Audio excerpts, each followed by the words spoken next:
तो बच्चों once again good morning to all of you. एक बार रिवाइज कर लेते हैं और फिर शुरू करते हैं, ठीक है जी।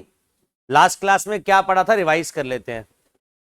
लास्ट क्लास में हमने शुरू करा था एक सब्जेक्ट, आपका बिजनेस लॉ में एक चैप्टर है जिसका नाम क्या है, कंपनीज एक्ट। कंपनीज एक्ट 2013 को पढ़ाने से पहले मैंने बस आपसे ये पूछा था कि एक्ट क्या होता था। आप सब लोगों ने बोला एक्ट मतलब रूल्स एंड रेगुलेशन, जो रेगुलेट करते हैं। ये मैंने बात बताई आपको, कोई भी एक्ट बनाया जाता है मतलब रूल्स एंड रेगुलेशन बनाए जाते हैं टू रेगुलेट समथिंग। तो कंपनीज एक्ट क्यों बना है? To regulate company form of business. इतनी बात समझ आ गई। कंपनीज एक्ट 1956 पहला बेटा लॉ था। कंपनीज एक्ट आफ्टर इंडिपेंडेंस की बात कर रहा हूं, बिफोर इंडिपेंडेंस भी पहले लॉ थे, आफ्टर इंडिपेंडेंस ये पहला एक्ट था कंपनीज एक्ट 1956 जो हमारी इंडियन पार्लियामेंट ने पास किया था। और बेटा इसको रिपील कर दिया गया और कंपनीज एक्ट 2013 इंट्रोड्यूस कर दिया गया। और रिपील के बहुत सारे कारण थे, ये हमने जाना था बच्चों। फिर हमने पढ़ा था कंपनीज एक्ट 2013 में कितने सेक्शन है, 470 सेक्शन है। साथ में सेंट्रल गवर्नमेंट ने रूल्स बनाए हैं और साथ में गवर्नमेंट ने 7 स्केड्यूल बनाए हैं, साथ में 7 स्केड्यूल बनाए हैं, ये हमने पढ़ा था। और बेटा इसके बाद हमने क्लासिफिकेशन पढ़ी कंपनीज की, एक स्टैट्यूट कंपनी है, दूसरी रजिस्टर्ड कंपनी है। फिर बेटा हमने जाना कि एक्ट को पढ़ने के, बेटा एक्ट को रीड करने का तरीका क्या है। हमने पढ़ा एक्ट में सेक्शंस भी होते हैं, सब सेक्शन भी होता है, क्लॉज भी होता है, सब क्लॉज भी होता है और प्रोवाइजो भी हो सकता है। फिर हमने जाना कंपनी लॉ का एडमिनिस्ट्रेशन। एडमिनिस्ट्रेशन में बेटा हमने पढ़ा कि कंपनीज एक्ट का जो एडमिनिस्ट्रेटिव बॉडी है, जो मिनिस्ट्री ऑफ कॉर्पोरेट अफेयर्स है, उसके अंडर में 7 रीजनल डायरेक्टर है, उसके अंडर में हर स्टेट में क्या है, आरओसी है। ठीक है जी, यहां तक पढ़ लिया था बच्चों। चलो अभी तक मैं अगर बोलूं तो मैंने एक्ट शुरू नहीं करा। अगर आप मॉड्यूल अगर आप फॉलो करते हो आईसीए वाला, अगर आपके पास हो तो मैंने एक भी टॉपिक आपको आईसीए मॉड्यूल से भी शुरू करवाया नहीं। अभी एक क्लास तो मेरी इंट्रोडक्टरी क्लास थी ये। अच्छा ये तो इंट्रोडक्टरी क्लास, ये फाउंडेशन में, जब तुम इंटर में आओगे 5 मेरी इंट्रोडक्टरी क्लासेस है एक्ट को शुरू करने से पहले। तो बहुत सारी बातें अभी ऐसी है जो मैंने आपको बताई नहीं क्योंकि आपके रेलिवेंस नहीं है। जब इंटर में आओगे तो ऐसे ही करीबन 10 घंटे सिर्फ इंट्रोडक्शन पे जाते हैं समझने के लिए कि एक्ट को क्या करना, कि क्यों पढ़ना है, किस लिए पढ़ना है, क्या क्या है। उसके बाद एक्ट शुरू करते हैं। समझ आ गई बात। चलो श्री गणेश करें फिर।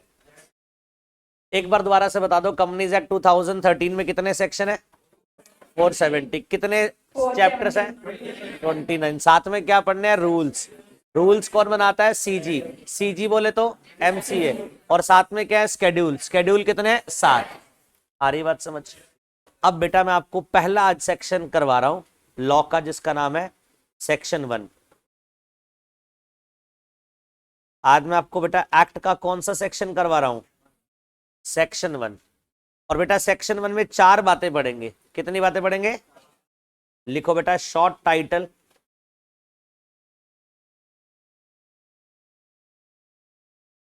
Extent, commencement and applicability.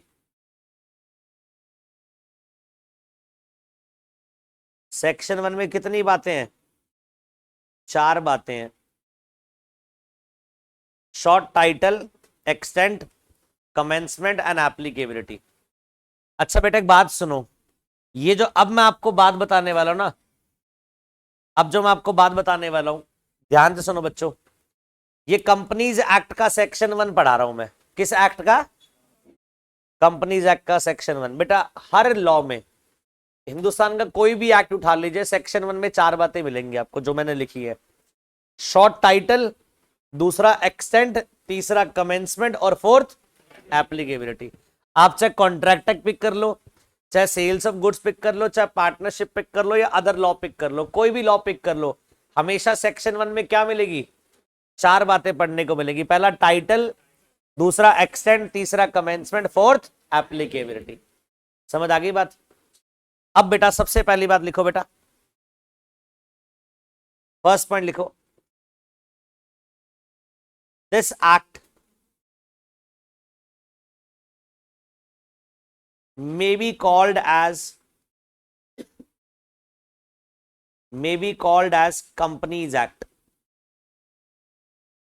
This act may be called as Companies Act. इस एक्ट को किस नाम से बुलाएंगे, कंपनीज एक्ट 2013। एक बात बताओ बेटा, मैं पहली क्लास इसको कंपनीज एक्ट 2013 बुला रहा हूं और आपको भी बोल रहा हूं कि बोलो। क्यों? क्योंकि सेक्शन 1 में इसका टाइटल दे रखा है।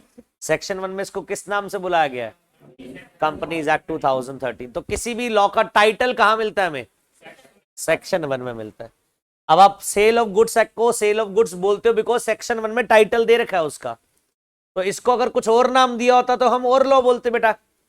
मान लीजिए इसका होता बेटा कॉर्पोरेट एक्ट, तो हम क्या बोलते हैं इसको? Corporate act. बट नहीं दे रखा है, ऐसा लिखा हुआ है कंपनीज एक्ट, तो बेटा हम क्या पढ़ रहे हैं? Companies act.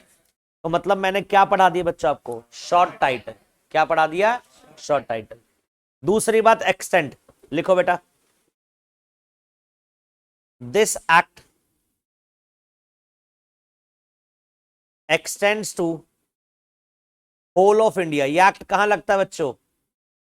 पूरे इंडिया पे। बेटा अंडरलाइन करिए एक्सटेंट। मैंने बता दिया कि एक्ट कहां लगता है? ये पूरे इंडिया पे लगता है बच्चों एक्ट। ये मैंने क्या पढ़ा आपको? एक्सटेंट। अच्छा एक बात बताइए, आपने कॉन्ट्रैक्ट तक पढ़ा होगा तब भी सर ने समझा होगा this act extends to whole of India. मैं आपसे एक सवाल पूछता हूं, ये होल ऑफ इंडिया में जे एंड के इंक्लूड होगा, जे एंड के एक्सक्लूड होगा? जे एंड के इंक्लूड होगा। कारण? हाँ जी, ये बेटा जो हमारा जो कंपनीज एक्ट है इसमें जे एंड के इंक्लूड है। और वैसे भी अब सारे के सारे सीजी लॉस जे एंड के पे लगते हैं बिकॉज आर्टिकल 370 अब पार्लियामेंट ने रिमूव कर दिया है। बहुत बढ़िया, पता थी आपको ये बात? थर्ड देखो बेटा, कमेंसमेंट। अब सुनो, इस एक्ट के सेक्शन बताओ कितने हैं बच्चों? 470। कितने चैप्टर में है? 29। Very good. अब ये सारे सेक्शन एक बार में एप्लीकेबल नहीं हुए। इन सेक्शन की कमेंसमेंट एक बार में नहीं आई बच्चों। सुनना, सेक्शन 1 में क्या लिखा? सेक्शन 1 में लिखा सीजी सेंट्रल गवर्नमेंट। बोलो सेंट्रल गवर्नमेंट, बोले तो एमसीए।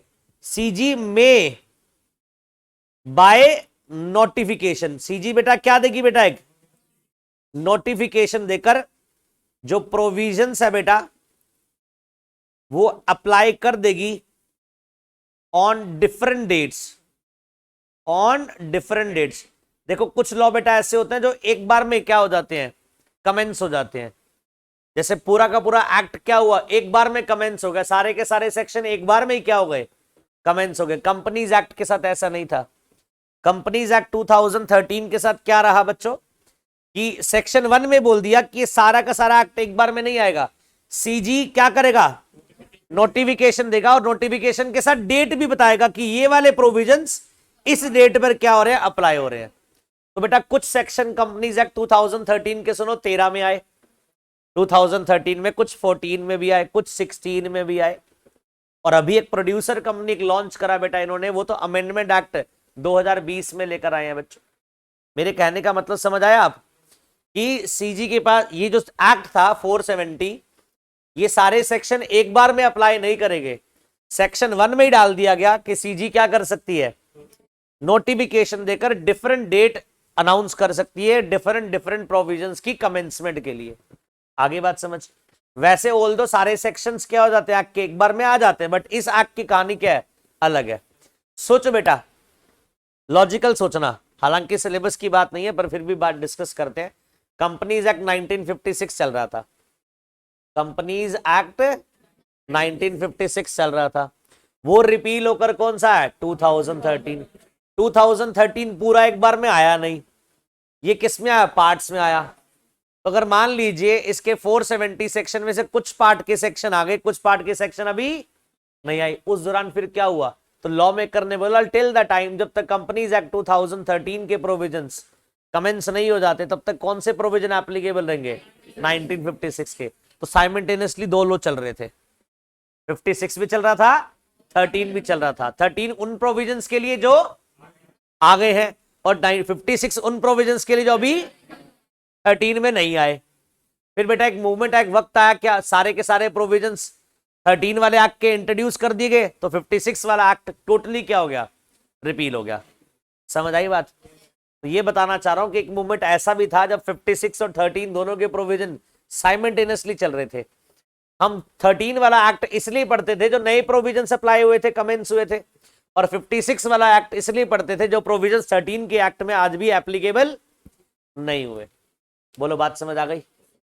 बढ़िया। 3 बातें पढ़ा दी मैंने, बताओ कितनी? 3। कौन कौन सी बताओ? मैंने कहा ही था आपको बेटा मैं 3 बातें पढ़ाऊंगा, 4 बातें पढ़ाऊंगा सेक्शन 1 में। पहली कौन सी है? ये बात आपको पता थी कि हर एक्ट, पता थी या नहीं पता थी बताओ?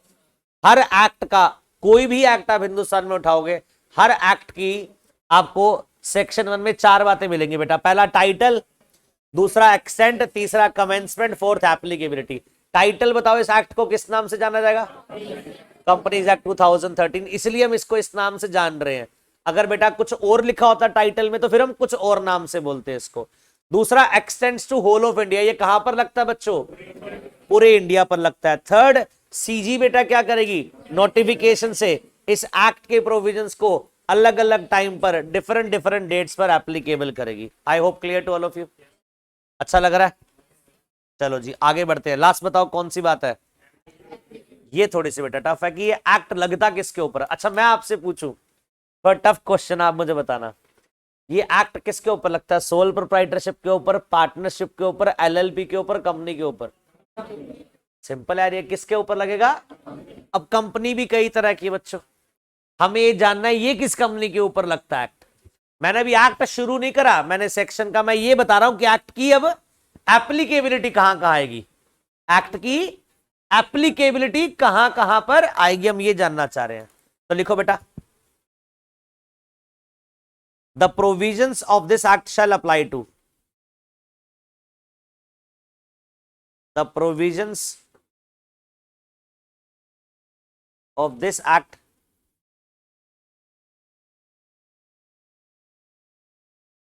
शैल अप्लाई टू, जो इस एक्ट के प्रोविजंस है वो अप्लाई होंगे। पहला पॉइंट लिखो,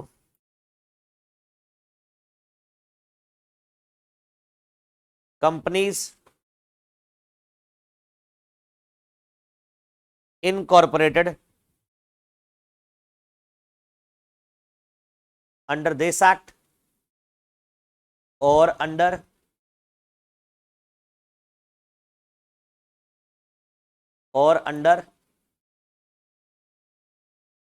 प्रीवियस कंपनीज एक्ट। सेकंड लिखो बेटा, insurance company, insurance company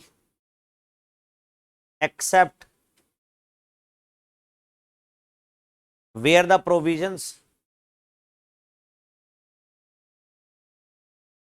except where the provisions of the SAD Act are inconsistent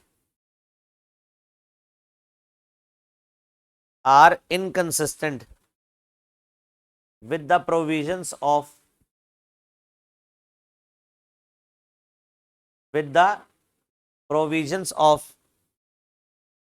Insurance Act 1938 और IRDA Act 1999। थर्ड लिखो बेटा, बैंकिंग कंपनी, थर्ड है banking company except where the provisions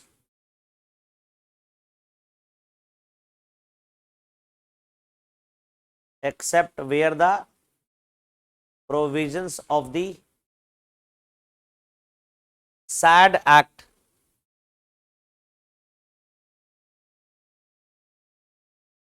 are inconsistent with the provisions of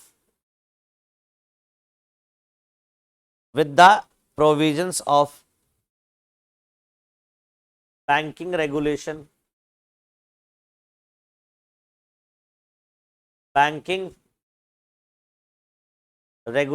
Act 1949। लिखो बेटा next, any other company governed by any special act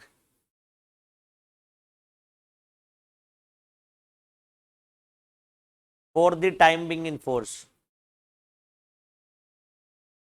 for the time being in force, for the time being in force। और last लिखो बेटा, such body corporate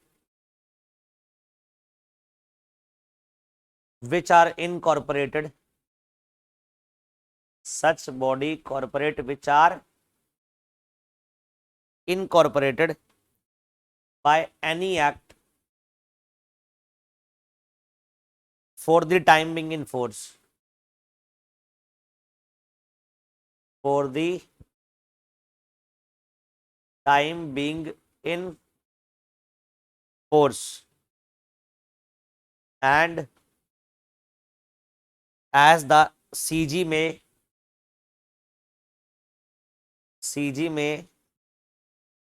by notification, CG may by notification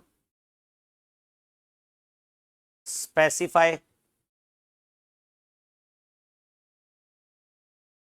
in this behalf। लीजिए बच्चों, applicability भी खत्म हो गई, कर लिया नोट।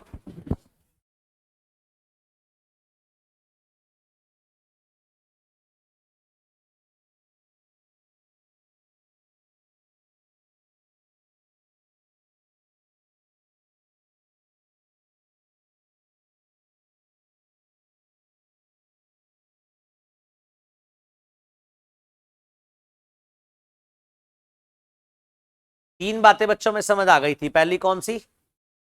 शॉर्ट टाइटल, दूसरा एक्सटेंड, तीसरा सबसे इंपॉर्टेंट चीज तो यही है कि the provisions of this act shall apply to, ये इस एक्ट के प्रोविजन कहां पर लगते हैं। चलो पहला पॉइंट पढ़ते हैं बच्चों।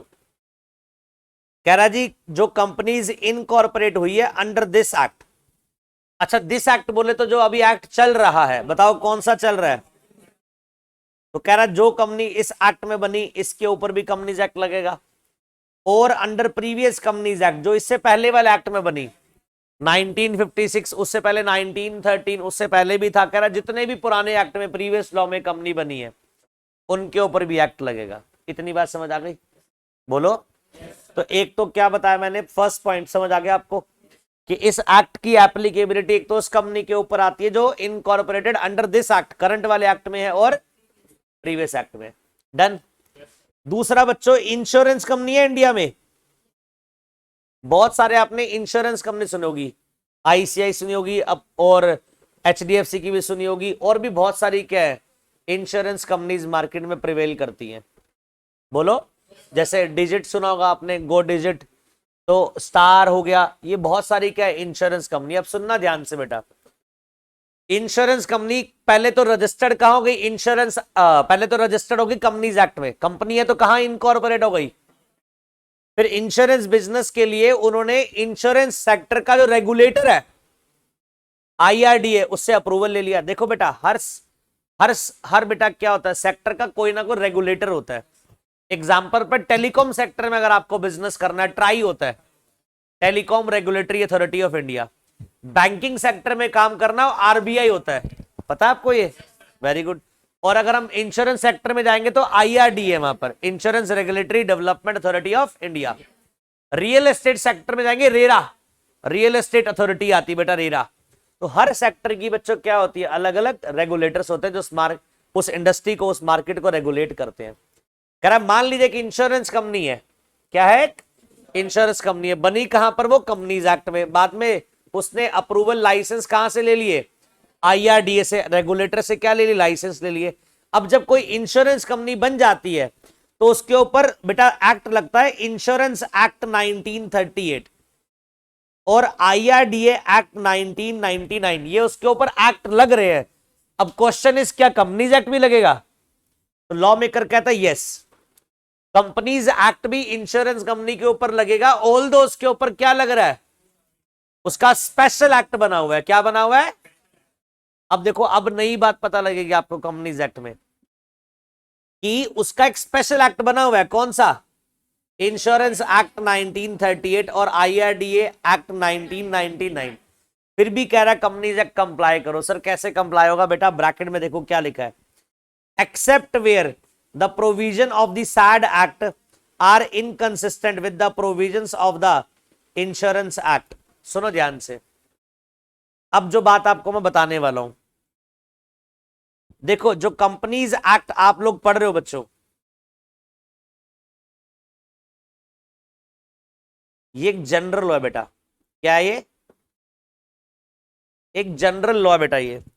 इसके अलावा बाकी जितने भी इंडिया में अदर लॉज बने हैं, ये सब स्पेशल लॉज हैं, या इनको स्पेशल एक्ट बोल सकते हो। इतनी बात समझ आ गई? तो companies act is general act और जनरल लॉ, और other laws are special act और स्पेशल लॉज। इतनी बात क्लियर है? अब मुझे एक बात बताइए, इंश्योरेंस कंपनी के ऊपर क्या लगता है? Insurance act 1938। मुझे बताइए कौन सा एक्ट है वो? स्पेशल है बेटा। क्या है वो? सर इंश्योरेंस कंपनी के ऊपर इंश्योरेंस एक्ट लगता है, सवाल आता है कि कंपनीज एक्ट लगेगा या नहीं लगेगा। लॉ मेकर कहता है कंपनीज एक्ट की एप्लीकेबिलिटी बिल्कुल आएगी, बट वहां नहीं आएगी। वहां नहीं आएगी जहां पर, सुनो, कुछ प्रोविजंस कंपनीज एक्ट में दे रखे हैं और सेम प्रोविजन कहां दे रखे हैं? इंश्योरेंस एक्ट में, और दोनों आपस में कॉन्ट्राडिक्टरी हैं, दोनों अलग अलग बात बोलते हैं। उस केस में कंपनीज एक्ट आपको कंप्लाई नहीं करना। कौन से केस में बताओ? जहां पर प्रोविजंस कहां दे रखे हैं? कंपनीज एक्ट में भी दे रखा है और इंश्योरेंस एक्ट में, और दोनों आपस में क्या है? कॉन्ट्राडिक्टरी, क्लैश है, दोनों अलग अलग बात बोलते हैं। वहां पर क्या एप्लीकेबल नहीं होगा? Companies act, because companies act is general law. Where ever conflict between general law and special law will prevail. मेरी लैंग्वेज को सुनना बेटा ध्यान से। When ever there is a conflict between general law and special law, who will prevail? Special law always prevail. तो अगर मान लीजिए कंपनीज एक्ट के प्रोविजंस कुछ और बात करते हैं, सेम इंश्योरेंस एक्ट के प्रोविजन की बात करते हैं, वो कुछ और बात करते हैं, मतलब दोनों में क्या आ गई? कॉन्ट्राडिक्शन आ गई। अब हम किसकी बात मानेंगे? इंश्योरेंस। मतलब कंपनीज एक्ट की वहां पर एप्लीकेबिलिटी नहीं है। इस जगह को छोड़कर बाकी हर जगह पर कंपनीज एक्ट की एप्लीकेबिलिटी उस इंश्योरेंस कंपनी के ऊपर। नहीं समझे मेरी बात? देखो क्या लिखा उसने, एक्सेप्ट, ऊपर देखना बच्चों, लैंग्वेज पढ़ना लॉ मेकर की। The provision of this act shall apply to, कह रहा है ये एक्ट के प्रोविजन क्या होंगे? अप्लाई होंगे इंश्योरेंस कंपनी के ऊपर। एक्सेप्ट वहां मत करना जहां पर said act, companies act are inconsistent, मतलब contradictory with the insurance act. वहां मत अप्लाई करना जहां पर कंपनीज एक्ट क्या हो? कॉन्ट्राडिक्टरी हो। किसके साथ? इंश्योरेंस एक्ट के साथ। समझ आई बात? तो सर फिर एक बात बताओ, हमें और क्लैरिटी चाहिए। एक बात तो मैंने ये बताई कि कंपनीज एक्ट में प्रोविजन भी दे रखा है, इंश्योरेंस एक्ट में प्रोविजन भी दे रखा है, दोनों में कॉन्ट्राडिक्शन आ गई। कौन प्रिवेल करेगा? स्पेशल लॉ बेटा, इंश्योरेंस एक्ट प्रिवेल करेगा। बट अगर कहीं पे कॉन्ट्राडिक्शन नहीं है, सर कॉन्ट्राडिक्शन नहीं है का मतलब, सुनो ध्यान से, इंश्योरेंस एक्ट, इंश्योरेंस कंपनी क्या करेगी? अपने इंश्योरेंस एक्ट को फॉलो करती जाएगी, साथ में कंपनीज एक्ट को भी कंप्लाई करती जाएगी। कंपनीज एक्ट के वो वाले प्रोविजन कंप्लाई करेगी जो रिक्वायरमेंट कंपनी लॉ में तो दी गई है बट इंश्योरेंस लॉ में नहीं दी गई। मान लो कंपनी लॉ में बोला गया साल में 4 बोर्ड मीटिंग करवाओ। क्या करवाओ? साल में 4 बार बोर्ड ऑफ डायरेक्टर की मीटिंग करवाओ। हाइपोथेटिकल एग्जांपल ले रहा हूं, ये कहां लिखी गई बात? कंपनीज एक्ट में बोला गया साल में 4 बार आप क्या करवाना? बोर्ड ऑफ डायरेक्टर की मीटिंग करवाना। ये कहां लिखा गया है? कंपनीज एक्ट में। इंश्योरेंस एक्ट साइलेंट है इस मैटर पे। क्या है? साइलेंट है, कुछ नहीं बोलता। अच्छा वो बोलते नहीं करवानी, फिर तो क्या गया? कॉन्ट्राडिक्शन हो गया ना। अब क्या प्रिवेल करेगा? Special law. नहीं करवानी, सर वो कुछ बोलता ही नहीं है। क्या अब कंपनीज एक्ट अप्लाई होगा? Answer is yes. तो मतलब कंपनीज एक्ट के प्रोविजन इंश्योरेंस कंपनी के ऊपर लगते हैं पूरे पूरे, एक्सेप्ट एक केस में नहीं लगते, जहां पर companies act is in contradiction with the insurance act. और याद रखना बच्चों, ये कारण मैंने क्या बताया, कंपनीज एक्ट क्या है? जनरल लॉ है, और अदर लॉ जितने भी इंडिया में वो क्या है? स्पेशल लॉ है। और जब भी दोनों में क्या है? कॉन्फ्लिक्ट आए, स्पेशल लॉ विल प्रिवेल। ये वाला लॉ प्रिवेल करेगा, इसकी बात मानी जाएगी। मतलब क्या बोल दें हम, स्पेशल लॉ बड़ा भाई, कंपनी लॉ छोटा भाई। जब भी दोनों में कॉन्फ्लिक्ट आया किसकी बात मानी जाएगी? बड़े भाई की बात मानी जाएगी। हाँ, नहीं नहीं नहीं बेटा, ऐसे नहीं, अलग है बेटा। और पूछो। नहीं नहीं, पेरेंट नहीं बोलेंगे इसको, जनरल लॉ बोलेंगे। जनरल, ये किसी कोई स्पेसिफिक लॉ नहीं है, जैसे बाकी लॉ मैंने बोला स्पेशल है, अलग कंपनीज को गवर्न करने के लिए आया। अब एक सुनो ध्यान से, फर्क देखना बेटा। पहले वाले पॉइंट में क्या बोला गया है? Companies incorporated under this act और प्रीवियस कंपनीज एक्ट। आशीष अरोड़ा क्लासेस प्राइवेट लिमिटेड, बताओ कहां बनी है? हम ए वाले पॉइंट में कवर हो रहे हैं। कहां पे कवर हो रहे हैं? बट डिजिट जो इंश्योरेंस कंपनी है वो कहां कवर हो रही है? बी वाले पॉइंट में। अब जब हमारी बात आती है आशीष अरोड़ा क्लासेस प्राइवेट लिमिटेड की, हमें पूरा एक्ट कंप्लाई करना है, 470 के 470 सेक्शन। जब इंश्योरेंस कंपनी की बात आती है, डिजिट कंपनी की बात आती है, स्टार हेल्थ की बात आती है, जो इंश्योरेंस कंपनीज है, इनको क्या कंप्लाई करना पड़ेगा पूरा? नहीं, इनको बेटा वहां पर अप्लाई नहीं करना कंपनीज एक्ट, वहां पर कंप्लाई नहीं करना जहां पर कंपनीज एक्ट और इंश्योरेंस एक्ट में क्या रही हो? कॉन्ट्राडिक्शन। और जिन सेक्शन में कॉन्ट्राडिक्शन नहीं है वो सेक्शन इनको कंप्लाई करने हैं। पर जब हमारी बात आती है तो हमें क्या करना है? सारे के सारे सेक्शन कंप्लाई करने हैं। I hope clear to all of you. अरे बोल दो पक्का। थर्ड पॉइंट देखे बेटा। हाँ जी,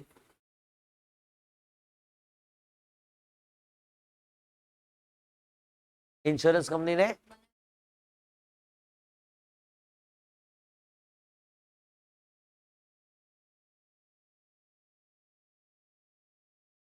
तो इंश्योरेंस कंपनी के हाथ में थोड़ी बेटा लॉ, स्पेशल पार्लियामेंट बनाती है ना।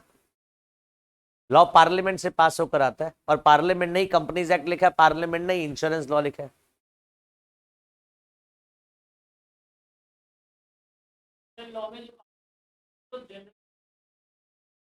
जनरल क्यों फॉलो करना है? देखो आप पहले समझो बेटा, कोई अलग अलग अथॉरिटी नहीं है। जनरल लॉ भी सीजी ने बनाया और स्पेशल लॉ भी किसने बनाया? अलग अलग टाइम पर बना। कुछ रिक्वायरमेंट जनरल लॉ में रखी गई, कुछ रिक्वायरमेंट कहां रखी गई है? स्पेशल लॉ में। अब वो ये नहीं करेंगे कि हर जगह अमेंडमेंट करके आपकी कन्वीनियंस के लिए, आपकी सहानुभूति के लिए वो क्या करे, हर जगह अमेंडमेंट करके यूनिफॉर्मिटी ले आए। उन्होंने अलग अलग टाइम पर लॉ बना दिया और सेक्शन 1 में बात बता दी ना आपको। बस वो इतनी बड़ी मेहनत क्यों करेंगे हर जगह अमेंडमेंट करके यूनिफॉर्मिटी लेकर आए? नहीं समझे? उन्होंने आपको सेक्शन 1 पढ़ा दिया ना, बस कह रहा इनफ है, अब बाकी आगे पढ़ लो। और तुम अगर सेक्शन 1 बिना पढ़े कंपनीज एक्ट पढ़ रहे हो, मतलब हमसे बड़ा फिर मूर्ख नहीं है कोई। हमें यही नहीं पता कि एक्ट की एप्लीकेबिलिटी कहां आ रही है। किसी भी एक्ट का सेक्शन 1 सबसे सुप्रीम है बच्चों। सेक्शन 1 बेस है, लेंटर है, उसके बाद बिल्डिंग खड़ी होगी। आगे बात समझ? अगर सेक्शन 1 नहीं पता तो हमें एप्लीकेबिलिटी नहीं पता, उसका एक्सटेंट नहीं पता, उसका टाइटल नहीं पता, उसकी कमेंसमेंट डेट नहीं पता, फिर क्या फायदा? अरे बोल दो भाई। ये 2 पॉइंट अगर आपको समझ आ गया ना, आप गोली की स्पीड से आगे चलेंगे। पहला पॉइंट बताओ क्या बोला? पहला पॉइंट बोलता है कि provisions of companies act applicable होंगे उन कंपनीज के ऊपर जो कहां बनी है? इस एक्ट में। तो बेटा सिंपल है, तो कोई दिक्कत ही नहीं है। दूसरा पॉइंट क्या बोलता है? इंश्योरेंस कंपनीज के ऊपर भी कंपनीज एक्ट प्रिवेल करेगा, बट तब नहीं करेगा एक्सेप्ट जब कॉन्ट्राडिक्ट करता हो कंपनीज एक्ट किसके साथ? इंश्योरेंस एक्ट के साथ। थर्ड बेटा सेम है, हूबहू cut copy paste. Companies act के प्रोविजन बैंकिंग कंपनी पर भी लगेंगे, एक्सेप्ट वहां नहीं लगेंगे जहां पर कंपनीज एक्ट के प्रोविजन इनकंसिस्टेंट है, कॉन्ट्राडिक्टरी है बैंकिंग रेगुलेशन एक्ट 1949 के साथ। I hope clear to all of you. देखो एक पॉइंट पे मेहनत करनी पड़ी, सेकंड समझ आ गया ना। चलो बीइंग ए चार्टर्ड, तुम किसी कंपनी में, बैंकिंग कंपनी में लग गए। तुम बीइंग ए चार्टर्ड किस में लग गए? बैंकिंग कंपनी में। तुम्हें यही नहीं पता कि बैंकिंग कंपनी के ऊपर स्पेशल लॉ भी है। तुम्हें यही नहीं पता कि कंपनी के ऊपर कंपनी लॉ भी है। कौन सा अप्लाई करोगे? तुम्हें तो कुछ पता ही नहीं है। तुम्हें सेक्शन 1 ही नहीं पता, तो तुम्हें एप्लीकेबिलिटी कैसे पता होगी? अब अगर तुम किसी बैंकिंग कंपनी में गए, सोचो, तो तुम्हें बैंकिंग रेगुलेशन एक्ट भी आना चाहिए और कंपनीज एक्ट भी आना चाहिए, और यह भी पता होना चाहिए कहां पर दोनों में क्या है? कॉन्ट्राडिक्शन है। जहां पर कॉन्ट्राडिक्शन होगा वहां पर कंपनीज एक्ट प्रोविजन एप्लीकेबल, और जहां पर कंपनीज एक्ट के प्रोविजन कुछ बात बताते हैं बट बैंकिंग रेगुलेशन एक्ट उस पर साइलेंट है, कंपनीज एक्ट कंप्लाई होगा। मतलब दोनों एक्ट आपको पता होने चाहिए। तुम किसी इंश्योरेंस कंपनी में चले गए, तुम्हें इंश्योरेंस एक्ट 1938 भी पढ़ना पड़ेगा, कंपनीज एक्ट भी पढ़ना पड़ेगा, तभी तुम निकाल पाओगे आउटकम की भैया कब कौन सा प्रोविजन एप्लीकेबल। इसी बात के तो कंपनी पैसे देती है भाई। हम क्लरिकल जॉब थोड़ी करते हैं कि डाटा एंट्री करनी है, आज कितने पेशेंट आए हॉस्पिटल में, एंट्री करिए आज कितना अमाउंट आया, ये काम थोड़ी है हमारा। हमारा इंटेलेक्चुअल प्रोसेस यूज होता है, हमारा माइंड यूज होता है कंपनीज में। हम आप बीइंग ए चार्टर्ड, आप इनकम टैक्स लॉ पढ़ोगे, आप अकाउंटिंग स्टैंडर्ड पढ़ोगे, आप कॉर्पोरेट लॉ पढ़ोगे, ये सब पढ़कर आपको पेपर नहीं पास करना है, ये सब पढ़कर आपको रिटेन करना ताकि प्रैक्टिकल लाइफ में उसका यूज आ पाए। जितना एकेडमिक स्ट्रांग होगा उतना प्रैक्टिकल स्ट्रांग होगा, उतना पैसा भी अच्छा कमाओगे। जितना एकेडमिक वीक होगा और उतना प्रैक्टिकल वीक होगा, उतना ही पैसा क्या होगा, कम। तो एक कहावत आपने सुनी होगी, लर्निंग इज अर्निंग, वो यहां पर फिट बैठती है। जितना अच्छा लर्न करोगे, एल हटा देना, उतना अच्छा अर्न करोगे, यही होता ना बेटा, सुना होगा। वो हमारे कोर्स में एप्लीकेबल होता है। जितनी अच्छी लर्निंग होगी उतनी अच्छी अर्निंग होगी। चलो इतनी बात समझ आ गई। एक बार दोबारा बता दो, एक्ट का प्रोविजन किसके ऊपर लगता है? कंपनीज एक्ट में जो कंपनी बनी है अंडर दिस एक्ट और प्रीवियस कंपनी लॉ। दूसरी बात, इंश्योरेंस कंपनी के ऊपर भी एक्ट लगेगा, एक्सेप्ट वहां नहीं लगेगा जहां पर कंपनीज एक्ट इंश्योरेंस एक्ट के साथ कॉन्ट्राडिक्टरी हो। तीसरा, बैंकिंग कंपनी के ऊपर भी लगेगा, जी हां लगेगा, वहां नहीं लगेगा जहां पर कॉन्ट्राडिक्टरी हो किसके साथ? बैंकिंग रेगुलेशन एक्ट के साथ। बोल दो लास्ट, नेक्स्ट, सॉरी डी वाला पॉइंट, एनी अदर कंपनी क्या है बेटा? कह रहा ऐसे इंडिया में बहुत और भी कंपनीज हैं गवर्नड बाय स्पेशल लॉ। अब देखो लॉ मेकर चालाकी दिखा गया, कह रहा मैं कितने लिख दूंगा ऐसे, तो बैंकिंग कंपनी, आई इंश्योरेंस कंपनी, ऐसे तो हजारों कंपनी जिनके क्या बने हुए हैं, स्पेशल एक्ट। कह रहा मैं तो लिखते लिखते थक जाऊंगा। तो कह रहा है एनी अदर कंपनी, जितनी भी बची है बाकी सब, जो गवर्न किसके द्वारा है? स्पेशल लॉ द्वारा, उनके ऊपर भी कंपनीज एक्ट लगेगा। जैसे कि एग्जाम्पल के तौर पर मान लीजिए एसबीआई है, एलआईसी है, या और बहुत सारी कंपनी जिनका क्या बना हुआ, अपना खुद का स्पेशल लॉ बना है, क्या उनके ऊपर भी लगेगा? आंसर इज यस, लगेगा। बोल दीजिए पक्का। लास्ट कह रहा है कोई ऐसी बॉडी कॉर्पोरेट है which are incorporated by any act for time being in force. कह रहा जी कोई बॉडी कॉर्पोरेट, अभी आपको ये नहीं पता बॉडी कॉर्पोरेट क्या होता है, बस आप इतना समझिए body corporate means legal entity. हालांकि अभी आपने शुरू करा है, बॉडी कॉर्पोरेट का डेफिनेशन अभी तक नहीं आया, बट आप इतना समझो बॉडी कॉर्पोरेट मींस, कह रहा है कोई बॉडी कॉर्पोरेट है incorporated by any other act for time being in force, किसी और लॉ में बनी है। तो कह रहा है सीजी चाहे तो नोटिफिकेशन देकर कंपनीज एक्ट उसके ऊपर भी एप्लीकेबल कर सकता है। कोई और बॉडी कॉर्पोरेट, एग्जांपल के तौर पर कंपनीज एक्ट के बाद तुम एलएलपी एक्ट पढ़ोगे, एलएलपी बॉडी कॉर्पोरेट है, तो सीजी कहता है अगर कोई बॉडी कॉर्पोरेट है तो मेरी मर्जी में चाहे उसके ऊपर क्या कर दूं, कंपनीज एक्ट के प्रोविजन अप्लाई कर दूं। तो क्या एलएलपी के ऊपर कंपनीज एक्ट प्रिवेल कर सकता है? Answer is yes. Section 1 over. बताओ सबसे काम की चीज क्या थी सेक्शन 1 में?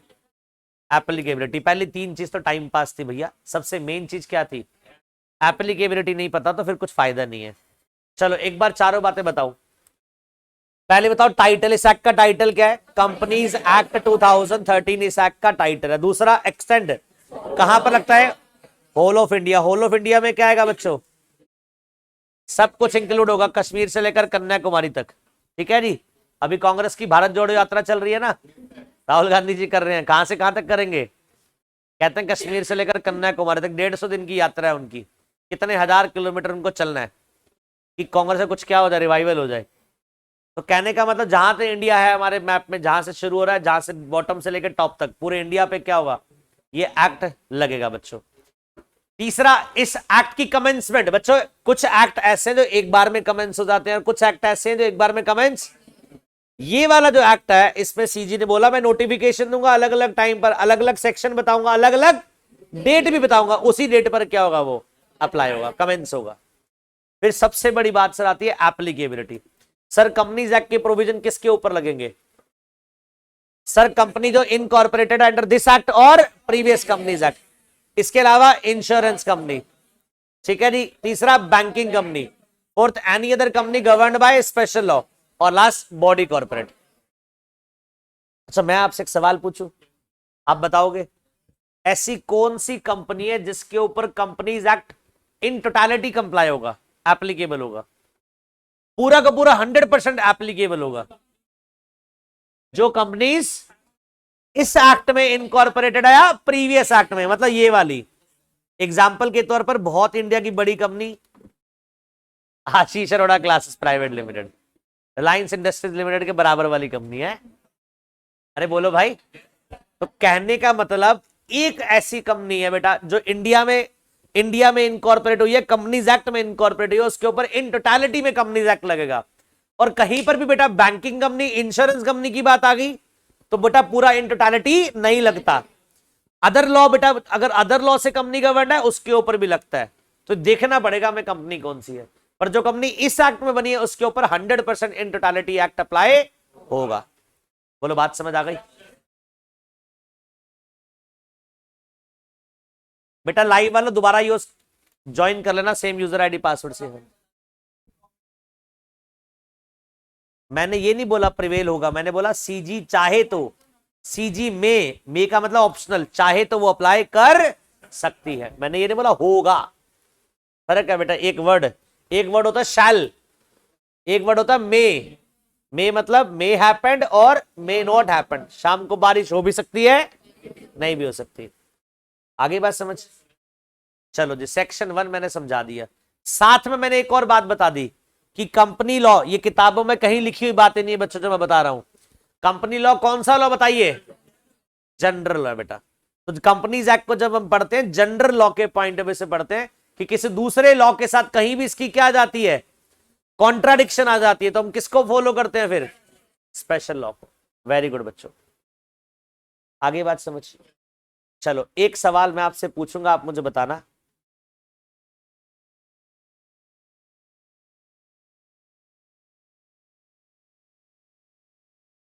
ठीक है, और लास्ट वाली क्लास और आज वाली क्लास के बेस्ड के ऊपर बेस्ड आंसर होगा।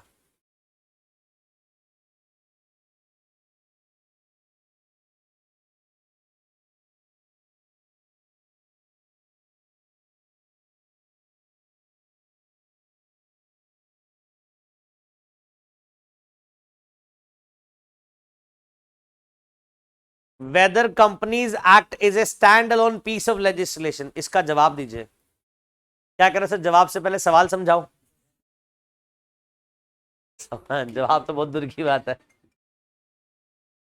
देखो बेटा, नहीं समझ आया ना, सच बताना, आना भी नहीं चाहिए अभी। देखो कंपनीज एक्ट कह रहा है वेदर, क्या companies act stand alone piece of legislation है, क्या इकलौता बेटा लो है जिसको पढ़कर काम चल जाएगा? Answer is no. याद करिए बच्चों, कंपनीज एक्ट अकेले अगर आप पढ़ोगे तो रेलिवेंसी नहीं आएगी। क्यों? कंपनीज एक्ट अकेले अगर आपने पढ़ा तो कोई रेलिवेंसी नहीं है जब तक आपको साथ में, बोलो बोलो बोलो, नहीं नहीं नहीं नहीं, साथ में रूल्स ना पढ़े हो। याद करो, मैं लास्ट क्लास में बताया था इस एक्ट के साथ क्या पढ़ने हैं, रूल्स भी तो पढ़ने हैं। अरे बोलो, तो अकेले मैं सेक्शंस पढ़ लूं, स्टैंड अलोन का काम चल जाएगा मेरा? Answer is no. मुझे क्या पढ़ना पड़ेगा? अब एक बात बताओ सर, कंपनीज एक्ट अकेले नहीं पढ़ा जाता, साथ में क्या पढ़ा जाता है? रूल्स। इसके अलावा कुछ याद हो? थोड़ा बहुत मैंने बताया था, स्केड्यूल पढ़ने पड़ते हैं। इसके अलावा मैंने बोलता sir ministry of corporate affairs के सर्कुलर्स आते हैं बहुत सारे, बहुत सारे क्या आते हैं, ऑर्डर्स आते हैं बहुत सारी, आज बता दी नोटिफिकेशन देता है वो। अरे बोलो बेटा, इन सबको पढ़ना पड़ेगा तभी जाकर क्या हो पाएगा, काम हो पाएगा, कंप्लीट लॉ पढ़ पाओगे, अदरवाइज अकेले एक्ट पढ़कर कोई फायदा नहीं है। तो इसका जवाब मिला। तो क्वेश्चन क्या है बच्चों? Whether companies act is a stand alone piece of legislation, तो आंसर इसका क्या है? नो। क्या मैं बोल सकता हूं companies act has to be read और रेड और along with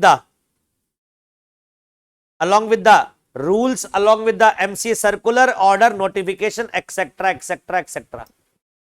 बोलो। तो कह रहा कंपनीज एक्ट स्टैंड अलोन तो नहीं है, जैसे आप सेल ऑफ गुड्स एक्ट पढ़ते हो, ऊपर मुंह करो, स्टैंड अलोन है बेटा, एक्ट पढ़ लिया काम खत्म, सेक्शन पढ़ लिए, सर ने यही पढ़ा होगा आपको। सोगा में पार्टनरशिप में कोई रूल्स वूल्स नहीं पढ़ाऊंगा आपने, बस क्या पढ़ा होगा, सेक्शंस पढ़े काम खत्म। वो stand alone piece of legislation है। ये क्या नहीं है, स्टैंड अलोन नहीं है। यहां पर एक्ट भी पढ़ना है, रूल्स भी पढ़ने हैं, साथ में एमसी के सर्कुलर मॉडिफिकेशन और नोटिफिकेशन पढ़नी है। बोलो तो एक और बात बताओ अगर मजा आ रहा है तो। अब सुनो ध्यान से, एक और चीज लगती है कंपनीज के ऊपर बेटा, आर्टिकल ऑफ एसोसिएशन सुनते हो बेटा, उसमें कुछ रेगुलेशंस होती है, वो भी कंपनीज एक्ट के ऊपर लगती है। मजा आ रहा है? और एक और बात बताऊं बेटा, सेक्रेटेरियल स्टैंडर्ड है कुछ। सर ये क्या बला है? तो बेटा आईसीएसआई सुना है आपने, institute of company secretaries of India, जिसका मैं प्राउड मेंबर हूं। वो आईसीएसआई क्या बनाता है? सेक्रेटेरियल स्टैंडर्ड बनाता है। जैसे आपका इंस्टीट्यूट आईसीएआई अकाउंटिंग स्टैंडर्ड बनाता है, स्टैंडर्ड ऑफ ऑडिटिंग बनाता है, एसएएएस ये बनाता है। हमारा भाई इंस्टीट्यूट क्या बनाता है? सेक्रेटेरियल स्टैंडर्ड बनाता है। और वो सेक्रेटेरियल स्टैंडर्ड जो बना रखे हैं आईसीएसआई ने, वो भी एप्लीकेबल है कंपनीज के ऊपर। तो सर अगर वो भी नहीं पता तब भी कोई फायदा नहीं है। नहीं पता, नई बात समझे वाली। सेक्रेटेरियल स्टैंडर्ड आईसीएसआई ने बना रखे हैं, वो भी कंपनीज के ऊपर क्या होते हैं? एप्लीकेबल होते हैं। अब बताओ आंसर समझ आया कि क्यों कंपनी लॉ बेटा क्या नहीं है? Stand alone piece of legislation नहीं है। Because companies act 2013 has to be read along with rules, along with MCA circular, notification, order etcetera, और साथ में आर्टिकल ऑफ एसोसिएशन, रेगुलेशंस, इसके अलावा सेक्रेटेरियल स्टैंडर्ड्स। और सेक्रेटेरियल स्टैंडर्ड कौन से? Issued by ICSI. समझ आ रही है बात? इतना पढ़ने के बाद तुम कह सकते हो कि मुझे ठीक ठाक क्या आ गया, लॉ आ गया। आई बात समझ? नोट कर लो बच्चों इसको, साथ साथ कर लिया, करो नोट करो बच्चों।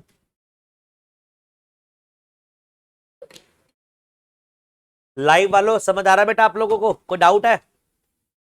No sir.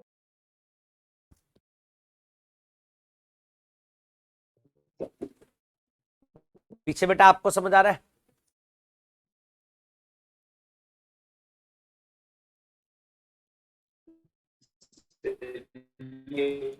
क्वेश्चन समझा दीजिए। क्या कह रहे हो बेटा? हेलो। हाँ जी नहीं बोलो।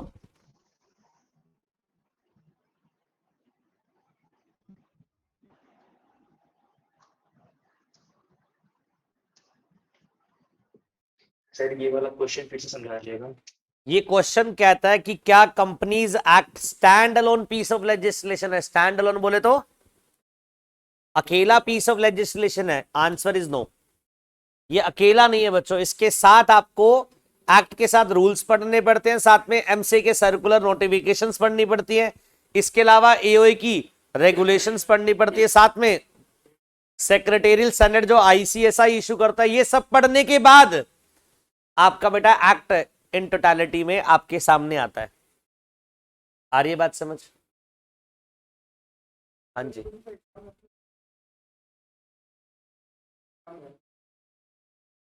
ये क्वेश्चन अगर आएगा तो बेटा तुम्हें क्या करना है? टेक्स्ट फॉर्म में लिखना होता है, याद रखना। कभी भी एग्जाम में जब क्वेश्चन आए तो तुम अवॉइड करना, जितने भी आप डायग्रामेटिकल जितने चार्ट्स वगैरह बनाते हो अवॉइड करके टेक्स्ट फॉर्म में लिखो। आप लिखो no companies act has to be read along with the rules, MC circular, notification, orders and along with AOA regulation, along with secretarial standard issued by the ICSI. मतलब सारा का सारा answer आपका क्या होना चाहिए? टेक्स्ट फॉर्म में। अभी बेटा मुझे चैप्टर खत्म करवाने दो। बेटा आज तक जितने भी इस चैप्टर से आईसीएआई ने आपके फाउंडेशन के सिलेबस में क्वेश्चन पूछे, मैं सारे क्लासरूम में करवा दूंगा। और मैं नहीं करूंगा, आप ही करोगे उसको सॉल्व। और बेटा एक बात याद रखना, पास होना है तो एक चीज याद रखना, एग्जाम में डायरेक्ट क्वेश्चन की उम्मीद मत करना। एग्जाम में डायरेक्ट क्वेश्चन नहीं आते, एग्जाम में क्या होता है? इनडायरेक्ट क्वेश्चन आते हैं।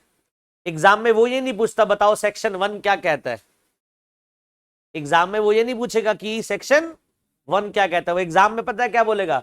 एग्जाम में बोलेगा एसबीआई एक कंपनी है, उसके ऊपर SBI act so and so applicable है, and certain provisions of SBI are in contradiction with the provisions of Companies Act 2013.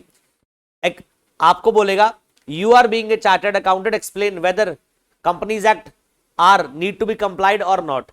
ऐसे करके एक सिचुएशन बना देगा आपके सामने और आपको बोलेगा कमेंट करो इसके ऊपर। तो ये डायरेक्ट क्वेश्चन ना पूछकर वो क्या पूछ रहा है, बट वो इनडायरेक्ट क्वेश्चन का सॉल्यूशन कहां से मिलेगा हमें, सेक्शन 1 से। तो जितने प्रोविजंस आपके स्ट्रांग होंगे ना, लॉ जितना स्ट्रांग होगा, आप इनडायरेक्ट क्वेश्चन पर क्लिक कर जाएगा कि कहां से बना क्वेश्चन ये। तो आपको उसमें क्या करना, उसमें एक प्रेजेंटेशन है कि पहले आपको प्रोविजंस लिखने हैं, फिर आपको फैक्ट लिखने हैं, फिर आपको अपना आंसर लिखना है। वो हम सीखेंगे इस चैप्टर के बाद। पहले पढ़ ले, अभी तो शुरू करा हमने, फिर बताऊंगा उसका तरीका। बट ये चैप्टर खत्म करने के बाद आपके सारे पास्ट ईयर क्वेश्चन सॉल्व करवा दूंगा। और बेटा मैं सॉल्व नहीं करूंगा, आप खुद सॉल्व करोगे। मैं एक एक सवाल आपसे पूछूंगा, आप एक एक जवाब भी दे पाओगे। ठीक है जी, नोट कर लिए बच्चे यहां तक? डन, आगे बढ़े। चलो जी, यहां तक तो हमने बात कर ली। आज की क्लास में कितनी बातें हो गई बेटा? एक तो सेक्शन 1 हो गया और दूसरा क्या होगा बेटा, एक क्वेश्चन हो गया बच्चों। 2 बातें समझ आ गई? चलो जी, मैं आपसे एक और सवाल पूछूं, आपसे पूछता हूं। चलो आप बताना, ठीक है? क्या नाम है आपका? आप बताना। बहुत मुश्किल क्वेश्चन है।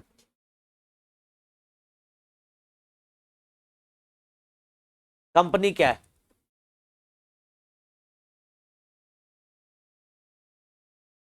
बताओ कंपनी क्या है, जैसे मैंने बताया वैसे बताना।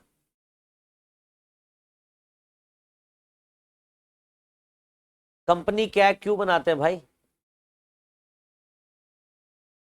यार ये तो मैंने बताया नहीं अभी तक। मैंने बताया कंपनी आर्टिफिशियल पर्सन है। जो मैंने अभी तक पढ़ाया उसके बेस पर आंसर दे। कंपनी क्या है, आप बताओ कंपनी क्या है? क्या आउट ऑफ सिलेबस आ गया ये? अरे अब मैंने बोला कंपनी एक फॉर्म ऑफ बिजनेस का तरीका है यार, बस इतनी सी बात बताई थी मैंने। कंपनी की एंटिटी एक फॉर्म ऑफ बिजनेस है।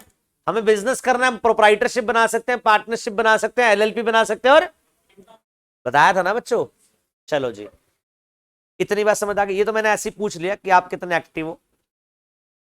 ये होगी बात कंपनी की। अब आती दूसरी बात सर। सेक्शन 1 हमारा हो गया। अब सर इसके बाद सेक्शन 2 आता है। क्या आता बच्चों? किसी भी एक्ट का। अच्छा मैं कंपनीज एक्ट की बात नहीं बता रहा, हर एक्ट की साथ साथ बात बता रहा हूं, 1-2 लॉ छोड़कर बच्चों। जैसे इंडिया में जनरल क्लॉज एक्ट है, उसको छोड़कर बता रहा हूं। सेक्शन 2 में हमेशा आपको डेफिनेशन मिलेगी। सेक्शन 1 में 4 बातें मिलती है, बताओ कौन सी? Title, extent, commencement, applicability. Section 2 में ऑलवेज क्या मिलती है? आगे बात समझ।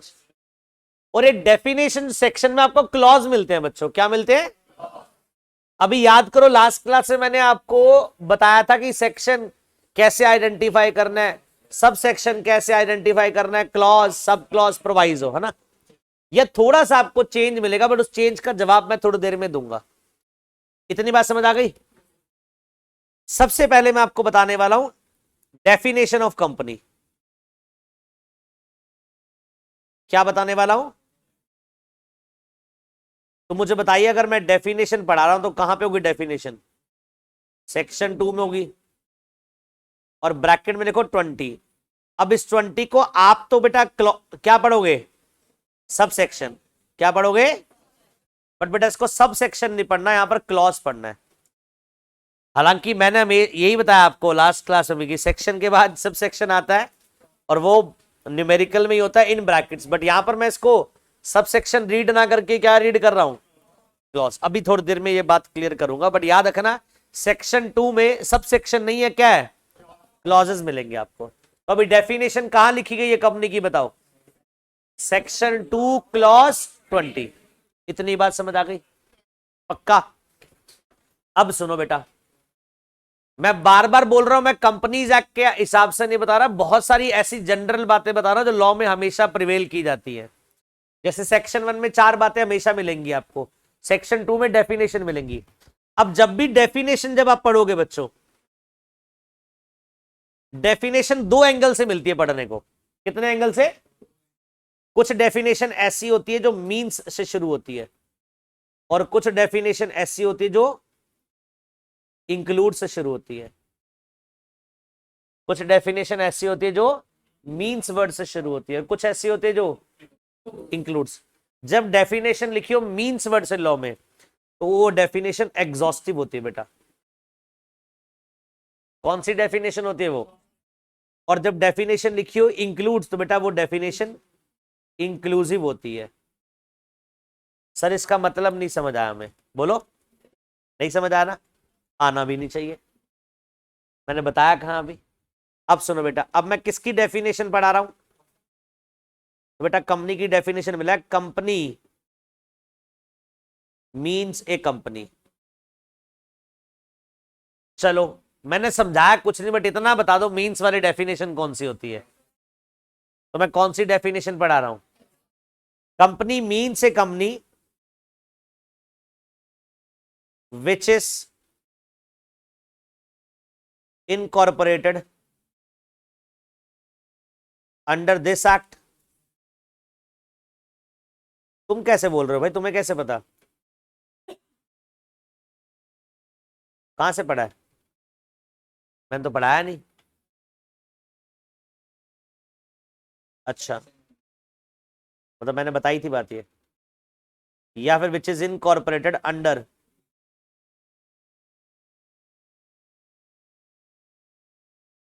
सुनो बेटा ये डेफिनेशन दे रखी है, सुनो ध्यान से लॉ में।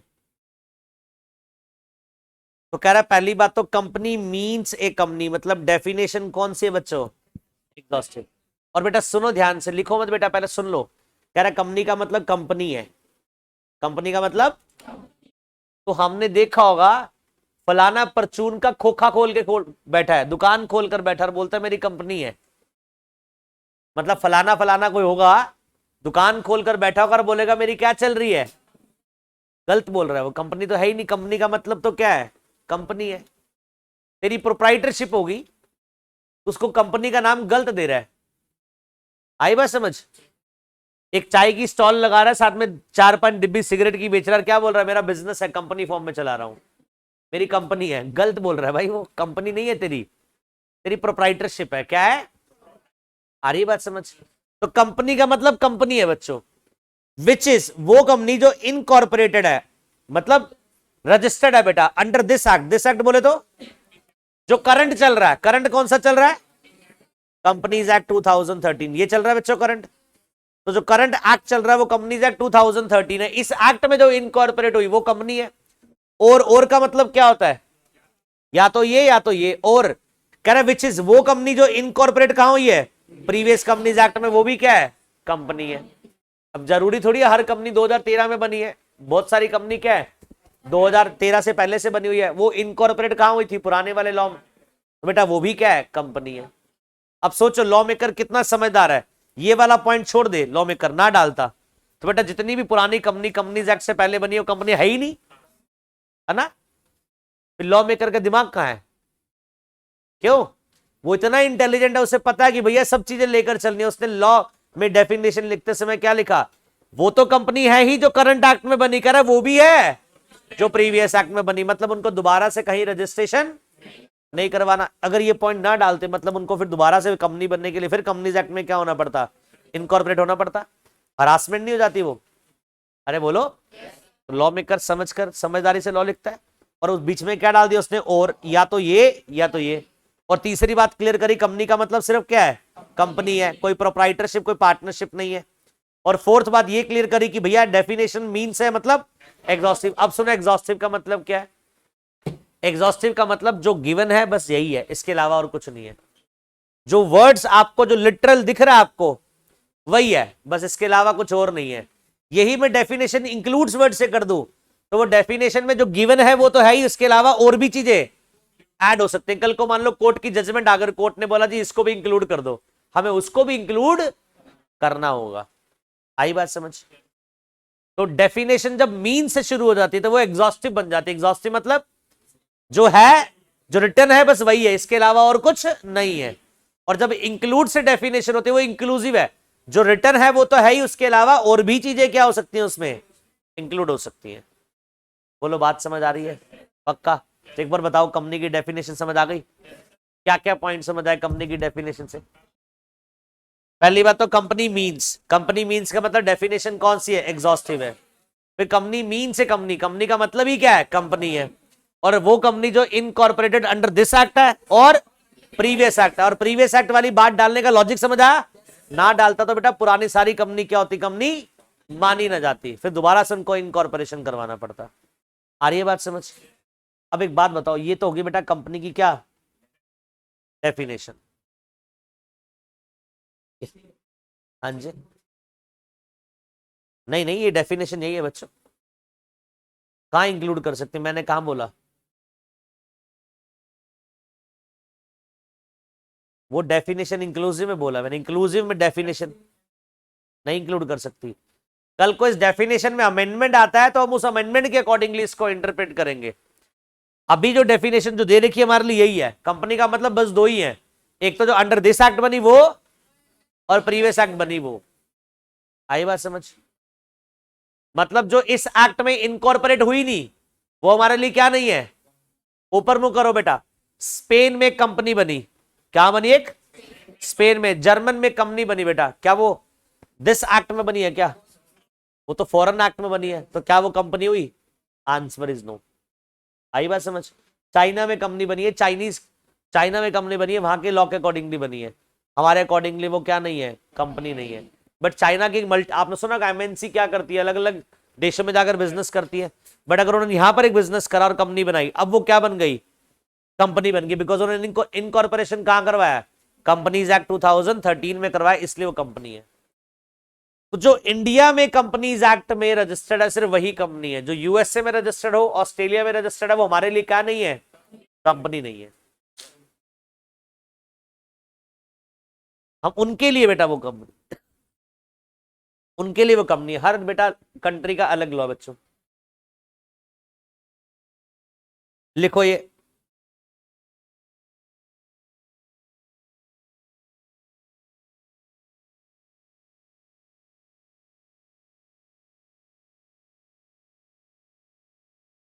दिख रहा है आपको?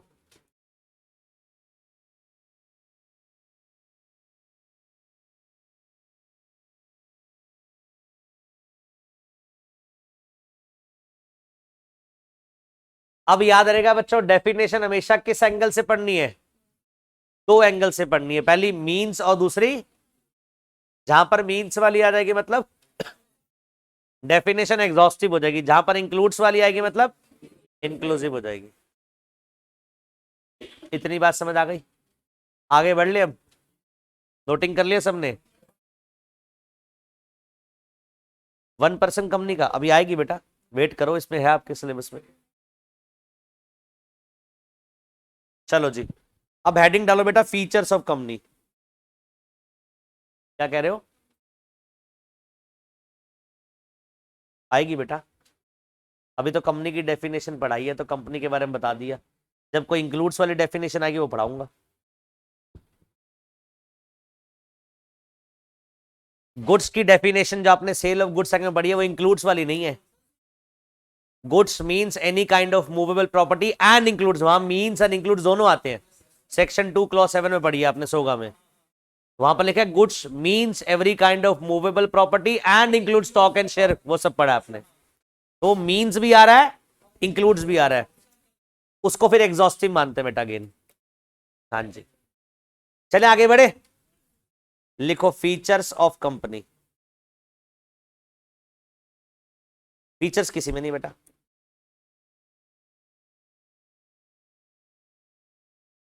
अब क्या बताने वाला बच्चों, features.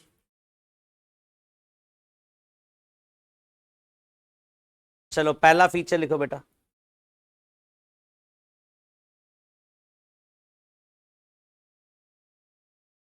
Separate legal entity. Separate legal entity, पहले फीचर का नाम क्या बताइए, सेपरेट लीगल एंटिटी। अच्छा, ये वर्ड से कुछ समझ आ रहा होगा, क्या समझ आ रहा है? कि कंपनी का एक सेपरेट एंटिटी है। लिखो बेटा इसमें पहले, फिर समझते हैं। लिखो, एक company is a separate legal entity which is distinct from its members, which is distinct from its members.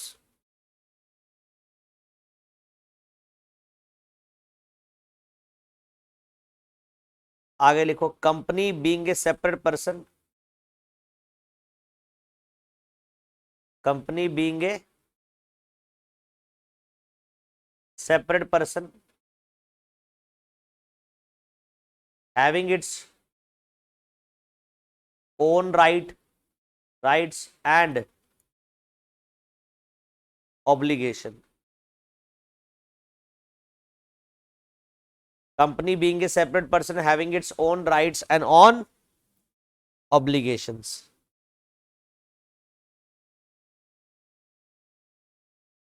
चलो जी बेटा ध्यान से सुनना बच्चों, अब जो बड़ा हमने मैंने बोला कंपनी कौन सी पर्सन है बेटा, कंपनी एक सेपरेट पर्सन है, और सेपरेट भी कौन सी है, लीगल एंटिटी है।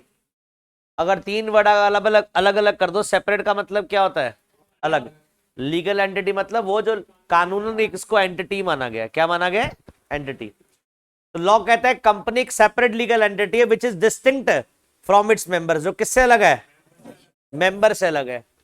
And company being a separate person, company एक सेपरेट पर्सन है having its own rights and on obligation, company की अपनी खुद की राइट्स है, अपनी खुद की ऑब्लिगेशन है। एग्जांपल सुनना बच्चों, एग्जांपल सुनना,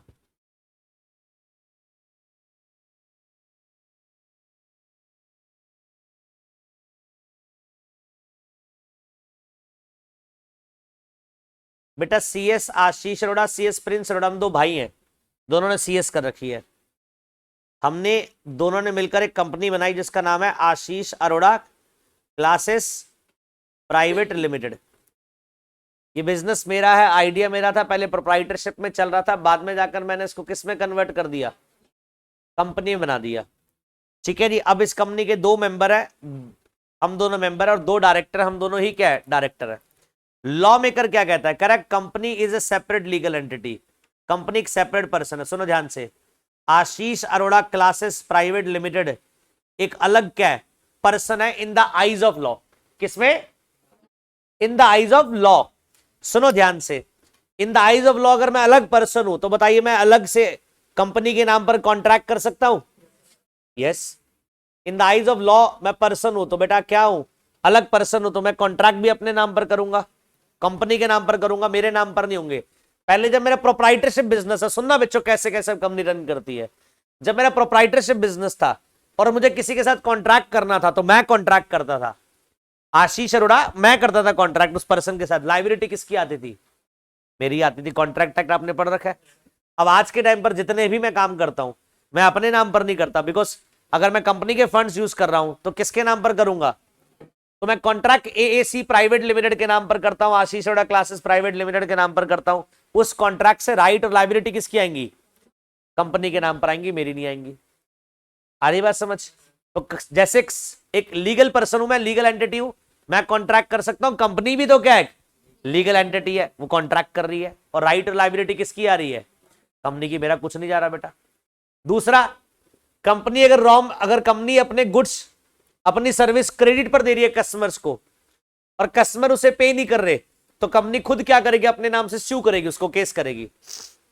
और अगर कंपनी का कोई क्रेडिटर है, कंपनी मान लीजिए क्रेडिटर, कंपनी डेटर है और कंपनी का कोई क्रेडिटर है, मान लीजिए हमारी कंपनी को कोई रॉ मटेरियल सप्लाई कर रहा है और हम उसकी पेमेंट नहीं कर रहे, तो हम क्या, डेटर है, वो हमारा क्या है, क्रेडिटर, वो मेरे ऊपर स्यू नहीं करेगा, कंपनी के ऊपर स्यू करेगा, बिकॉज कॉन्ट्रैक्ट किसके साथ हुआ था। समझ आ रहा है। मैं अब अपनी साइड से मैं क्या हो रहा हूं, क्लीन होते जा रहा हूं। पहले सब कुछ किसके नाम पर हो रहा था, मेरे नाम पर लायबिलिटीज आ रही थी, अब मैं किसके नाम पर कर रहा हूं, कंपनी के नाम पर कर रहा हूं। आ रही है बात समझ। मेरा कोई इंटरेस्ट नहीं है कंपनी में, मैं एक डायरेक्टर हूं, एक शेयर होल्डर हूं, मेरे पास कंपनी की शेयर होल्डिंग है, ओनरशिप जरूर है मेरे पास, बट जो भी एक्ट हो रहे हैं वो in the name of company हो रहा है, तो लाइबल भी कौन होगा, कंपनी। तो कंपनी सेपरेट पर्सन है, हर एक इंडिविजुअल जो काम कर सकता है बीइंग ए सेपरेट एंटिटी, वो काम कंपनी कर सकती है। कंपनी कैन स्यू, कंपनी स्यू कर भी सकती है, company can be sued, company के ऊपर केस हो भी सकता है। कंपनी कैन मेक कॉन्ट्रैक्ट्स, जैसे हम कॉन्ट्रैक्ट कर सकते हैं वैसे कंपनी भी कॉन्ट्रैक्ट कर सकती है। Company can acquire property, company भी क्या एक्वायर कर सकती है, प्रॉपर्टी। अब मान लीजिए मुझे लैंड खरीदनी है, बहुत हो गया किराए पर कोचिंग, ठीक है जी, बहुत हो गया किराए पे कोचिंग। आप लोग क्या आशीर्वाद रहा, प्यार रहा, हमारे पास क्या खूब पैसा है, हमने सोचा भैया क्या कर लेते हैं, बिल्डिंग खरीद लेते हैं। यहाँ बिल्डिंग करीबन अगर मेन रोड पे जहां हमारा कोचिंग है, यहाँ बिल्डिंग खरीदनी हो कम से कम 12 से 15 करोड़ की बिल्डिंग है। अब इतना प्यार आप लोग का आया नहीं हमारे पास, अभी कम आया है। 12 से 15 करोड़ रुपए की क्या है बिल्डिंग, और वो भी ऐसी जो जिसका अस्तित्व नहीं पता कब गिर जाए, उसको भी रेनोवेट करना पड़ेगा। मतलब मलबा ही समझ लो, इतनी वैल्यू है बेटा, बहुत वैल्यू है ये लक्ष्मी नगर की मेन रोड की, और हम मेन रोड पर बैठे हैं। इसका फायदा भी है, नुकसान भी है, रेंट भी ज्यादा पे करना पड़ता है हमें, क्योंकि हम बिल्कुल मेन पर बैठे हैं, दोनों बिल्डिंग हमारी मेन पर है। यही अंदर चले जाओ तो हाफ मिल जाता है हमें रेंट, बट हम अंदर जाते नहीं क्योंकि अंदर थोड़ी सी रेजिडेंस आ जाता है, वहां दिक्कत आती है, कमर्शियल ही बेटर रहता है। तो कहने का मतलब अब मुझे एसेट खरीदनी है और कंपनी के नाम पर चलो फंड्स आ गए, 15-20 करोड़ रुपए आ गए और कंपनी के बैंक बैलेंस में है, अकाउंट में है, और कंपनी के नाम पर मैंने एसेट खरीदी। तो वो एसेट किसकी है, कंपनी के, मेरी एसेट नहीं है। क्या कोई मेंबर कंपनी के एसेट से क्लेम कर सकता है, आंसर इज नो। आप बोलोगे सर फिर आप क्या कर रहे हो, सेवा, बेटा है सब कुछ मेरा ही है, सब कुछ मेरा ही। इनडायरेक्टली कैसे वो मेरे तक आएगा वो बताऊंगा। मैं कंपनी से सैलरी ड्रॉ करूंगा, मैं कंपनी से क्या ड्रॉ करूंगा, मैं कंपनी से सैलरी ड्रॉ करूंगा। मान लीजिए एग्जांपल के तौर पर सुनना बच्चों, हालांकि रिकॉर्डिंग्स भी हो रही हैं, हालांकि मैं गलत बातें से बता रहा हूं, फिर भी लोग बाग जो करते हैं प्रैक्टिकल तरीका बताता हूं। मैं डायरेक्टर हूं कंपनी का, प्रिंस अरोड़ा भी क्या डायरेक्टर है, मेरे भाई ये भी डायरेक्टर है। अब हम कंपनी का मान लीजिए हमें सालाना महीने का मान लीजिए 40 लाख रुपए का रेवेन्यू, हमें महीने का मान लीजिए हमें 40 लाख का रेवेन्यू है, तो हम दोनों भाई क्या करेंगे, अपने आपको दे देंगे सैलरी 5-5 लाख रुपए की। तो एक नंबर का पैसा कंपनी से हमें क्या मिल रहा है, सैलरी के रूप में 5-5 लाख रुपए आ रहा है। ये हमारे डायरेक्ट अकाउंट में क्रेडिट होगा, अरे बोलो, कंपनी का ये एक्सपेंस होगा सैलरी, तो वो कहां दिखा देंगे, P&L में डेबिट, बिजनेस एक्सपेंडिचर। हमारी एक नंबर की क्या होगी, ये इनकम होगी 5 लाख रुपए की। ये तो मैंने सिर्फ क्या बोल रहा है, सैलरी के रूप में दिखाई है। क्या दिखाई है मैंने, अभी मैं कुछ और सर्विसेज कंपनी को दूंगा, उसका रेम्यूनरेशन अलग चार्ज करूंगा। मेरी बात समझे। तो एक तरीका जो मैं ड्रॉ करूंगा जो कंपनी से इनकम, वो किस रूप में करूंगा, कंपनी को मैं सर्विस दे रहा हूं बीइंग ए डायरेक्टर। अब एक बात बताओ, ये एजुकेशनल सर्विस है, ये एजुकेशन कंपनी है, तो भैया मैं डायरेक्टर हूं, साथ में मैं टीचर भी हूं, मैं पढ़ा भी रहा हूं, तो पढ़ाने वाला पैसा भी तो आना चाहिए मेरे पास, वो पैसा मेरे पास आए। और एक नंबर है बेटा, क्या है, एक नंबर है। अरे बात समझ आ रही है मेरा बेटा, कैसे पिक्चर चलती है, थोड़ी थोड़ी बातें बताऊंगा, एक साथ तो पॉसिबल नहीं है, फिर ऐसी सी बातें आएंगी जो आपके बाउंस कर जाएंगी, सर समझ ही नहीं आएंगी। तो एक तरीका समझ आ कि कंपनी के नाम से बिजनेस हो रहा है, कंपनी के अकाउंट में क्या जा रहा है पैसा। तुम जब फीस देते हो तो कुछ बच्चे बोलते हैं अकाउंट नंबर दे दो, तो यहां से आशीष क्लासेस प्राइवेट लिमिटेड का अकाउंट नंबर दिया जाता है तुम्हें, तुम उस अकाउंट में पैसा डलवाते हो, वो मेरा पैसा नहीं है, हालांकि मेरे पास उसका ऐप एक्सेस है, मैं एक्सेस करता हूं, बट वो पैसा मेरा नहीं है, मैं अपनी जीन्स खरीदने के लिए यूज नहीं करता उस पैसे को, पर्सनल एक्सपेंस नहीं करूंगा, पर्सनल के लिए मैंने अपना सेविंग अकाउंट रखा हुआ है, वहां से खर्चे करता हूं, ये मैं कंपनी के एक्सपेंडिचर करता हूं। क्या करता हूं, अब मुझे गाड़ी खरीदनी थी, मेरे पास पुरानी गाड़ी i10 थी, मैंने कहा बहुत पुरानी हो गई, नई गाड़ी खरीद लूं। अब मैंने क्या करा, मैंने कहा क्यों खरीदूं मैं अपनी, मैंने क्या करा, कंपनी के लिए यूज हो रही है भाई, मेरे लिए यूज थोड़ी हो रही है, तो कंपनी के लिए एसेट यूज हो रही है, तो मैंने कंपनी के नाम पर क्या करवा, गाड़ी निकलवाई, ठीक है। तो मैं नई गाड़ी निकलवाई किया सोनेट, कंपनी के नाम पर, सारा पैसा किसके अकाउंट से गया, कंपनी के अकाउंट से गया। आगे बात समझ।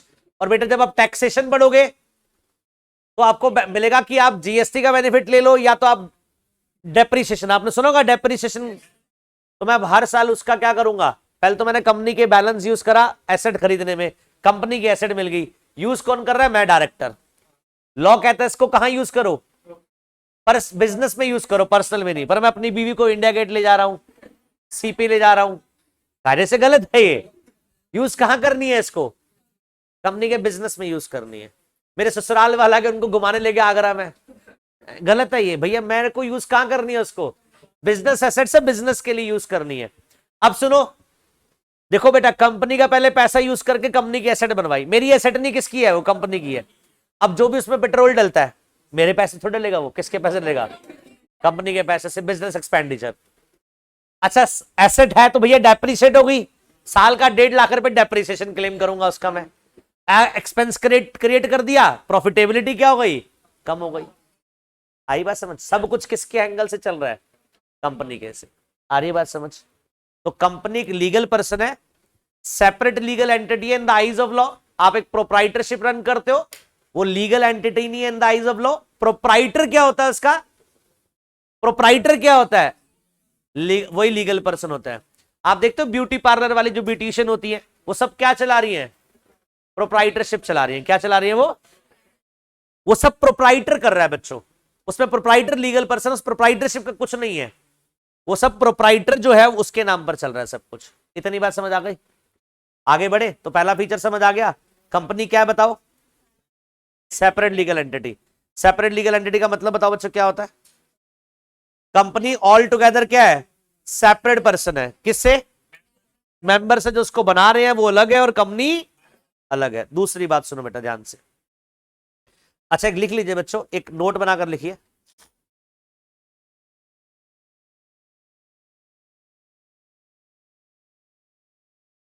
हाँ जी, क्या कह रहे हो? हाँ, मेरा ही तो है। A member does not even have a insurable interest.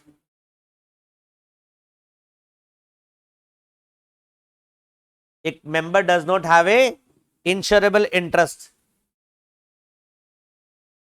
In the property of the company.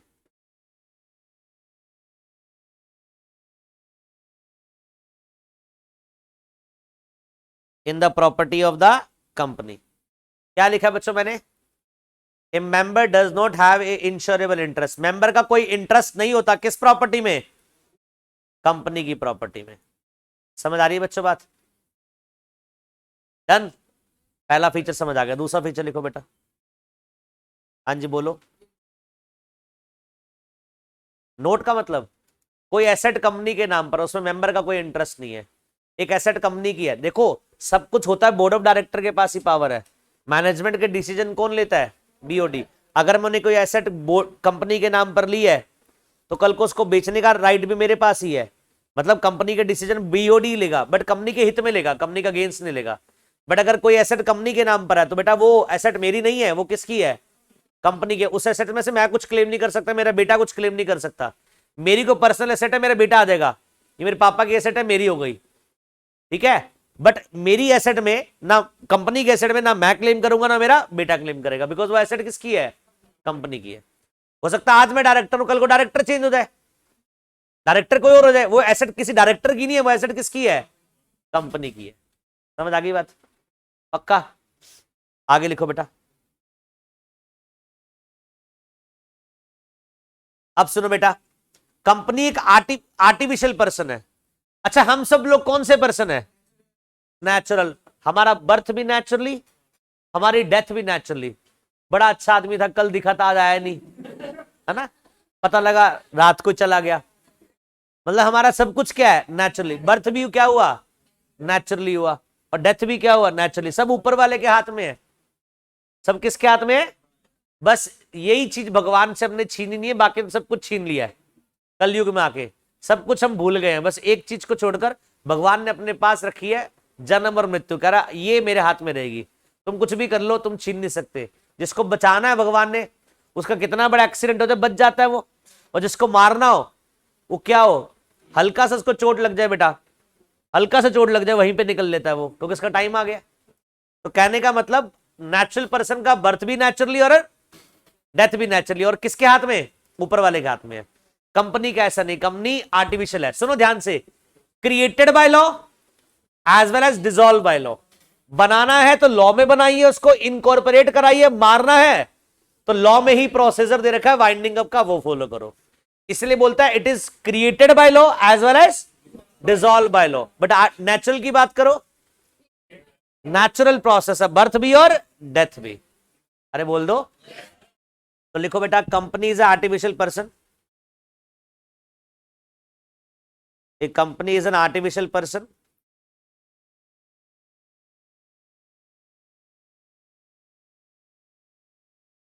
which is created by law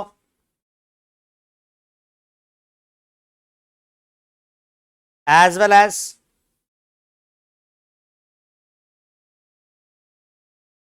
dissolved by law. अच्छा, कंपनी को क्रिएट करने के लिए बेटा इनकॉर्पोरेशन करना पड़ता है, और कंपनी को डिसॉल्व करने के लिए क्या करना पड़ता है? आपने वाइंड अप सुना ना बेटा, आपको और नाम बताता हूं, वाइंड अप भी कर सकते हो, स्ट्राइक ऑफ भी कर सकते हो, इवन अमलगमेशन भी कर सकते हो। 3 तरीके से आप कंपनी को खत्म कर सकते हो। आपने सिर्फ आता है कि एक ही सुना होगा बेटा, कौन सा? Winding up. तो कंपनी को 3 तरीके बेटा खत्म करने के, स्ट्राइक ऑफ भी है और अमलगमेशन भी है।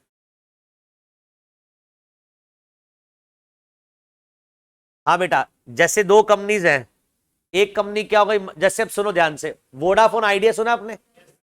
वोडाफोन और आइडिया क्या हो गई? अमलगमेट होगी इनटू वीआई, एक नई एंटिटी फॉर्म हुई वीआई। बट वोडाफोन और आइडिया दोनों क्या हो गई? डिसॉल्व हो गई। एक नई एंटिटी क्रिएट होगी, कौन सी? वीआई। ना वो वोडाफोन है ना आइडिया, नई एंटिटी है वीआई।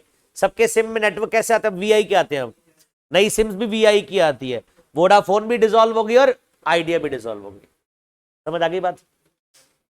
चलो, कितने फीचर समझ आ गए बच्चों? 2। पहला बताओ कौन सा था? Separate legal entity. दूसरा आर्टिफिशियल पर्सन। तीसरा सुनो बच्चों, तीसरा सुनो बेटा, परपीचुअल succession.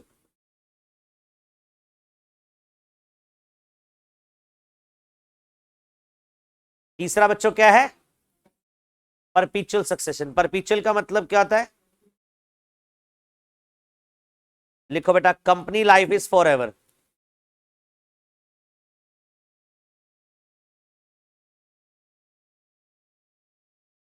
Company life is for ever and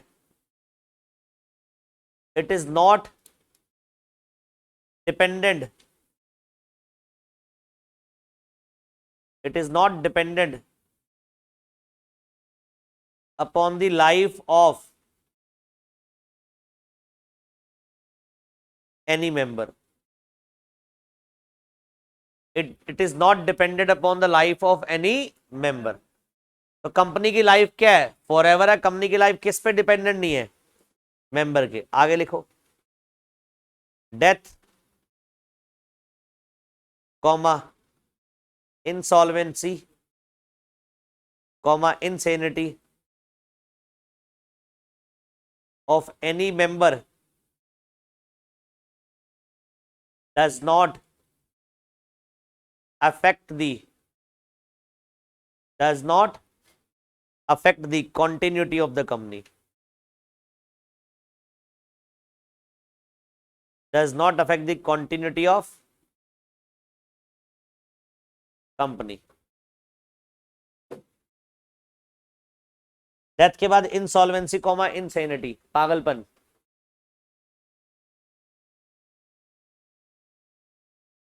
बताता हूं बेटा इसमें भी। देखो मैंने क्या बोला, company life is for ever. Company की लाइफ क्या बेटा? For ever and it is not dependent upon life of member. और कंपनी की लाइफ किस पे डिपेंड नहीं करती? अगर कोई मेंबर है उसकी डेथ हो जाए, वो इंसॉल्वेंट हो जाए, वो इनसेन पागल हो जाए, इससे कंपनी को फर्क नहीं पड़ता, कंपनी चलती रहेगी। अब एक सवाल आया सर, सारे के सारे मेंबर अगर मान लीजिए मर जाए, सारे के सारे मेंबर मर जाए, कोई बात नहीं, सारे मेंबर मर गए, सारे नए आ जाएंगे। जिनके पास शेयर्स होंगे, कंपनी के मेंबर्स के पास क्या होंगे? शेयर्स। वो मर गए, अब उनके लीगल हेयर्स के पास वो शेयर चले जाएंगे। जो उनके नॉमिनी बोल दो, लीगल रिप्रेजेंटेटिव बोल दो, वो मेंबर बन जाएंगे। उनके पास चॉइस है, खुद मेंबर बन जाए या फिर आगे वो शेयर किसी और को बेचकर किसी और को मेंबर बना दे। आगे बात समझ? अच्छा है वो ब्यूटी पार्लर वाली वो मैडम मर जाए, काम खत्म? नहीं समझे? प्रोप्राइटरशिप में क्या होता है? प्रोप्राइटर खत्म, काम खत्म। अनस्टेबल रहता है काम। अरे बोलो, क्या रहती है? अनस्टेबिलिटी रहती है। कंपनी में ऐसा नहीं होता। कंपनी का बिजनेस क्या है? फॉर एवर है। क्या है? फॉर एवर है। It is not dependent upon life of member. ये किसी की लाइफ पर डिपेंडेंट नहीं है। अच्छा, हमारी स्टेबिलिटी ज्यादा है, हम कंपनी फॉर्म में है। अब उन कोचिंग्स की कंपैरिजन में हमसे आप बात करोगे जो कंपनी फॉर्म में नहीं है, प्रोप्राइटरशिप फॉर्म में है, उनकी स्टेबिलिटी नहीं है। हम इनकॉर्पोरेटेड एंटिटी हैं, हम लीगल एंटिटी है, हम लॉ में प्रोसेस के अकॉर्डिंगली बने हैं। तुम्हारी स्टेबिलिटी क्या है? ज्यादा है, कभी बंद नहीं होगी। बट एक प्रोप्राइटरशिप में क्या है? एक प्रोप्राइटर ना हो तो बेटा बिजनेस क्या हो जाता है? डिसॉल्व हो जाता है। कंपनी में ऐसा नहीं है, सारे के सारे मेंबर क्यों ना मर जाएं, तब भी बिजनेस क्या रहेगा? कंटिन्यू रहेगा। तो इसलिए बोला मेंबर की डेथ, मेंबर की इंसॉल्वेंसी कॉमा मेंबर की इंसेनिटी क्या फर्क नहीं डालती, कंपनी की लाइफ को अफेक्ट नहीं करती। बात समझ आ गई? अरे बोल दो भाई। ये जो आपने बेटा क्वेश्चन पूछा है सीए इंटर का क्वेश्चन आ रखा है कि प्राइवेट कंपनी के 6 मेंबर है, 6 के 6 मेंबर प्लेन से जा रहे थे और प्लेन क्रैश हो गया, ऑल ऑफ देम डाइड। बताओ कंपनी एग्जिस्ट करती है नहीं करती? यस, कंपनी एग्जिस्ट करती है। कंपनी को नेचुरल पर्सन नहीं है कि मेंबर मर गया तो कंपनी मर गई। कंपनी कोई ये नेचुरल पर्सन नहीं, कंपनी तो क्या है? आर्टिफिशियल है। आर्टिफिशियल है, इनविजिबल है, कहीं दिखती नहीं है बच्चों। Created by law, invisible entity है और ये in the existence of law है बेटा। बस ये एक ऐसी एंटिटी जो लॉ की एग्जिस्टेंस में है, ये हमें देखने पर नहीं मिलेगी ये। और कंपनी कभी नहीं मरती, मेंबर मर जाएंगे कोई बात नहीं, नए मेंबर आ जाएंगे। जो मेंबर मरे हैं उनके लीगल रिप्रेजेंटेटिव के पास वो शेयर चले जाएंगे, वो या अपने नाम पर शेयर करवा ले या फिर वो आगे किसी को ट्रांसफर कर दे। तो इसलिए कहा जाता है कंपनी का बेटा जो सक्सेशन लाइफ है वो क्या है? परपीचुअल है, लाइफ सदाबहार है, फॉर एवर है। आगे बात समझ? कितने फीचर समझ आगे बताओ? 3। पहला बताओ, सेपरेट लीगल एंटिटी। कंपनी क्या है बेटा? सेपरेट लीगल एंटिटी है। सेपरेट लीगल एंटिटी का मतलब क्या होता है बताइए? कंपनी मेंबर से जो कंपनी को बना रहे हैं बिल्कुल ऑल टुगेदर उससे अलग है। दूसरा, आर्टिफिशियल पर्सन है, created by law as well as dissolve by law. और तीसरा, परपेचुअल सक्सेशन। कंपनी की लाइफ फॉर एवर है, डिपेंड नहीं करती किसकी लाइफ के ऊपर? मेंबर्स की लाइफ के ऊपर। यहां तक बताओ, समझ आ रही है बात? पक्का? कोई डाउट हो किसी का? कोई सवाल? बेटा घबराना मत और शर्माना मत, 2 चीजें बेटा मत करना। एक बार नहीं 10 बार पूछोगे मैं 10 बार बताऊंगा, 100 बार पूछोगे 100 बार बताऊंगा, पर पूछोगे तभी बताऊंगा। मुझे अपने आप नहीं पता लगेगा किसकी लाइफ में क्या चल रहा है, किसके मन में क्या चल रहा है। आ रही बात समझ? तो आपको एक्सप्रेस करना पड़ेगा, सर मैं यहां प्रॉब्लम आ रही है, मैं आपको बिल्कुल हेल्प करूंगा। आप 10 बार पूछोगे 10 बार बताऊंगा, 100 बार पूछोगे 100 बार बताऊंगा, बस आपको पूछना पड़ेगा। आगे बात समझ? डन? अभी तक हमने क्या पढ़ा बताओ? आज की क्लास में सबसे पहले हमने क्या पढ़ा? सेक्शन 1। सेक्शन 1 में कितनी बातें पढ़ी? 4। Title, extent, commencement, applicability. Title बताओ क्या है? Companies act 13। एक्सटेंट बताओ whole of India. Commencement CG notification देकर डिफरेंट टाइम चूज करेगा डिफरेंट प्रोविजन के लिए। एप्लीकेबिलिटी, पहला जो company incorporated under this act है, प्रीवियस एक्ट है। दूसरा, इंश्योरेंस कंपनी। तीसरा, banking company. Fourth, any other company governed by special. और पांचवा, बॉडी कॉर्पोरेट के ऊपर भी सीजी चाहे तो एप्लीकेबल कर सकता है provision. But banking company, insurance company में क्या बोला? वहां पर कंपनीज एक्ट अप्लाई नहीं होगा जहां पर कंपनीज एक्ट कॉन्ट्राडिक्ट करता है किसके साथ? बैंकिंग लॉ के साथ और इंश्योरेंस लॉ के साथ। याद होगा बच्चों ये? इसके अलावा मैंने बताया कंपनीज एक्ट क्या stand alone piece of legislation है? Answer is no. इसके अलावा मैंने बताया कंपनी की डेफिनेशन सारी कहां दे रखी है? सेक्शन 2 में। डेफिनेशन कंपनी की कहां है? Section 2 clause 20। डेफिनेशन में कितनी बातें हैं? 2। पहला, कंपनी का मतलब कंपनी ही है जो इनकॉर्पोरेट हो रखी है अंडर दिस एक्ट या फिर प्रीवियस एक्ट। फिर हमने फीचर्स पढ़े बेटा। फीचर पहला क्या पढ़ा? कंपनी सेपरेट लीगल एंटिटी है। दूसरा, कंपनी आर्टिफिशियल पर्सन है। और तीसरा, परपेचुअल सक्सेशन। ऐसी कोई चीज जो ना समझ आई हो, ना याद हुई हो, क्लास में याद हो रहा ना? बिलीव में बेटा आपके सारे जितने भी बेटा मैं तक पूरा कंपनीज एक्ट जब तक आपको करवाऊंगा क्लास में ही आपको समझ आएगा, क्लास में ही याद हो जाएगा। बट फिर भी आपको एक बार घर जाकर क्या करना है? रिवाइज। और 15 मिनट से ऊपर लगे ना तो छोड़ देना अपनी कॉपी पेन। 15 मिनट से ज्यादा लगेंगे नहीं। अभी जितना मैंने कराया 2 मिनट में रिवाइज करवा दिया। आप कितनी देर लगा दोगे? 10 मिनट। तो अपने कीमती समय में से मेरे लिए क्या निकाल लेना? बस 10 मिनट निकाल लेना। और अगर ना निकल पाए तो कोई बात नहीं, यहां क्लासरूम में आकर 10 मिनट पहले पहुंच जाते हो ना, तब देख लेना। अच्छा तब भी ना हो तो ब्रेक मिल रहा हो ना बीच में, तब पढ़ लेना। तब भी ना हो, सीढ़ियों में चलते उतरते क्या कर लेना? कॉपी खोल लेना। जितना मैंने लास्ट क्लास में कराया उतनी ही देर में रिवाइज हो जाएगा। हाँ जी, मॉड्यूल बिल्कुल पढ़ो। मैं मॉड्यूल से लिखवा रहा हूं बेटा सब कुछ। याद रखना, आपकी लाइफ में आपको एक चीज याद रखनी है बेटा। लास्ट क्लास में मैंने बताई थी बात, आप आईसीआई मॉड्यूल को जरूर पढ़ेंगे, उसको नहीं छोड़ेंगे। ठीक है, जितनी भी ऑथर बुक है वो सब एक तरफ, एग्जाम आना है मॉड्यूल से। मेरी बात समझ रहे हो? आईसीआई को नहीं पता कि ये फलाने ऑथर की बुक है, फलाने ऑथर की बुक है, उसने अपने मॉड्यूल को फॉलो करना है। मॉड्यूल पढ़ो, मॉड्यूल के पीछे, हर चैप्टर के पीछे, हर यूनिट के पीछे कुछ क्वेश्चंस दिए होते हैं बेटा। मैं टैली करवा दूंगा, एज इट इज क्वेश्चन पूछेंगे एग्जाम में। दिखाऊंगा आपको मैं लास्ट ईयर के क्वेश्चन एज इट इज, वो मॉड्यूल के पीछे वाले क्वेश्चंस को उठाकर एग्जाम में पूछा है उन्होंने। तो आई से मॉड्यूल मस्त है, मस्त मतलब करना ही करना है। दूसरा एमटीपी आरटीपी ये तो करना ही करना है, इन तीन को आप अवॉइड नहीं कर सकते। और अगर पास्ट ईयर स्कैनर और कर लोगे तो मजे वाली बात है, मतलब पास्ट ईयर जितने भी क्वेश्चन आ रखे हैं वो और कर लो, तो आप अपने सेफर साइड हो जाते हो बेटा कि जितना भी मटेरियल हमें दिया है इंस्टीट्यूट ने, हमने सब कुछ पढ़ लिया है, फिर कोई दिक्कत नहीं आती पास होने में। और बताओ सब बताऊंगा बेटा, वक्त आने बताऊंगा। नहीं और बताओ क्या एप्लीकेबिलिटी के लास्ट 2 पॉइंट देखो जी। एप्लीकेबिलिटी के लास्ट 2 पॉइंट क्या है? डी वाला पॉइंट बोलता है any other company governed by special act, कोई भी कंपनी जो किसके द्वारा गवर्न्ड है, स्पेशल एक्ट द्वारा एप्लीकेबल है, गवर्न्ड है, उसके ऊपर भी कंपनीज एक्ट लगेगा। लास्ट बोलता है कोई बॉडी कॉर्पोरेट है, क्या है? जैसे मैंने बताया बॉडी कॉर्पोरेट कुछ जैसे एलएलपी है लीगल एंटिटी, उसको बॉडी कॉर्पोरेट माना गया है, उसके ऊपर भी कंपनीज एक्ट लगेगा। कब? जब सीजी क्या कर देगा, नोटिफिकेशन देकर स्पेसिफाई कर देगा एप्लीकेबिलिटी, तब एप्लीकेबल हो जाएगा। और पूछो भाई। डन। आज हमने पढ़ लिया बेटा, कोई भी डाउट हो नेक्स्ट क्लास में पूछ लेना, पूछोगे तभी बात बनेगी, ठीक है? प्यार भी इजहार किया जाता है, डाउट भी पूछे जाते हैं, अपने आप नहीं पता लगते, ठीक है जी? आप एक्सप्रेस करोगे तो बता देंगे, एक बार नहीं 1000 बार पूछोगे 1000 बार बता देंगे। और आगे इसके क्या करेंगे, यहीं जहां हमने आज क्लास एंड की है वहीं से आगे क्या करेंगे, कंटिन्यू करेंगे, ठीक है जी? Separate legal entity, separate legal entity का मतलब क्या होता है? कंपनी बेटा एक क्या है, सेपरेट पर्सन है।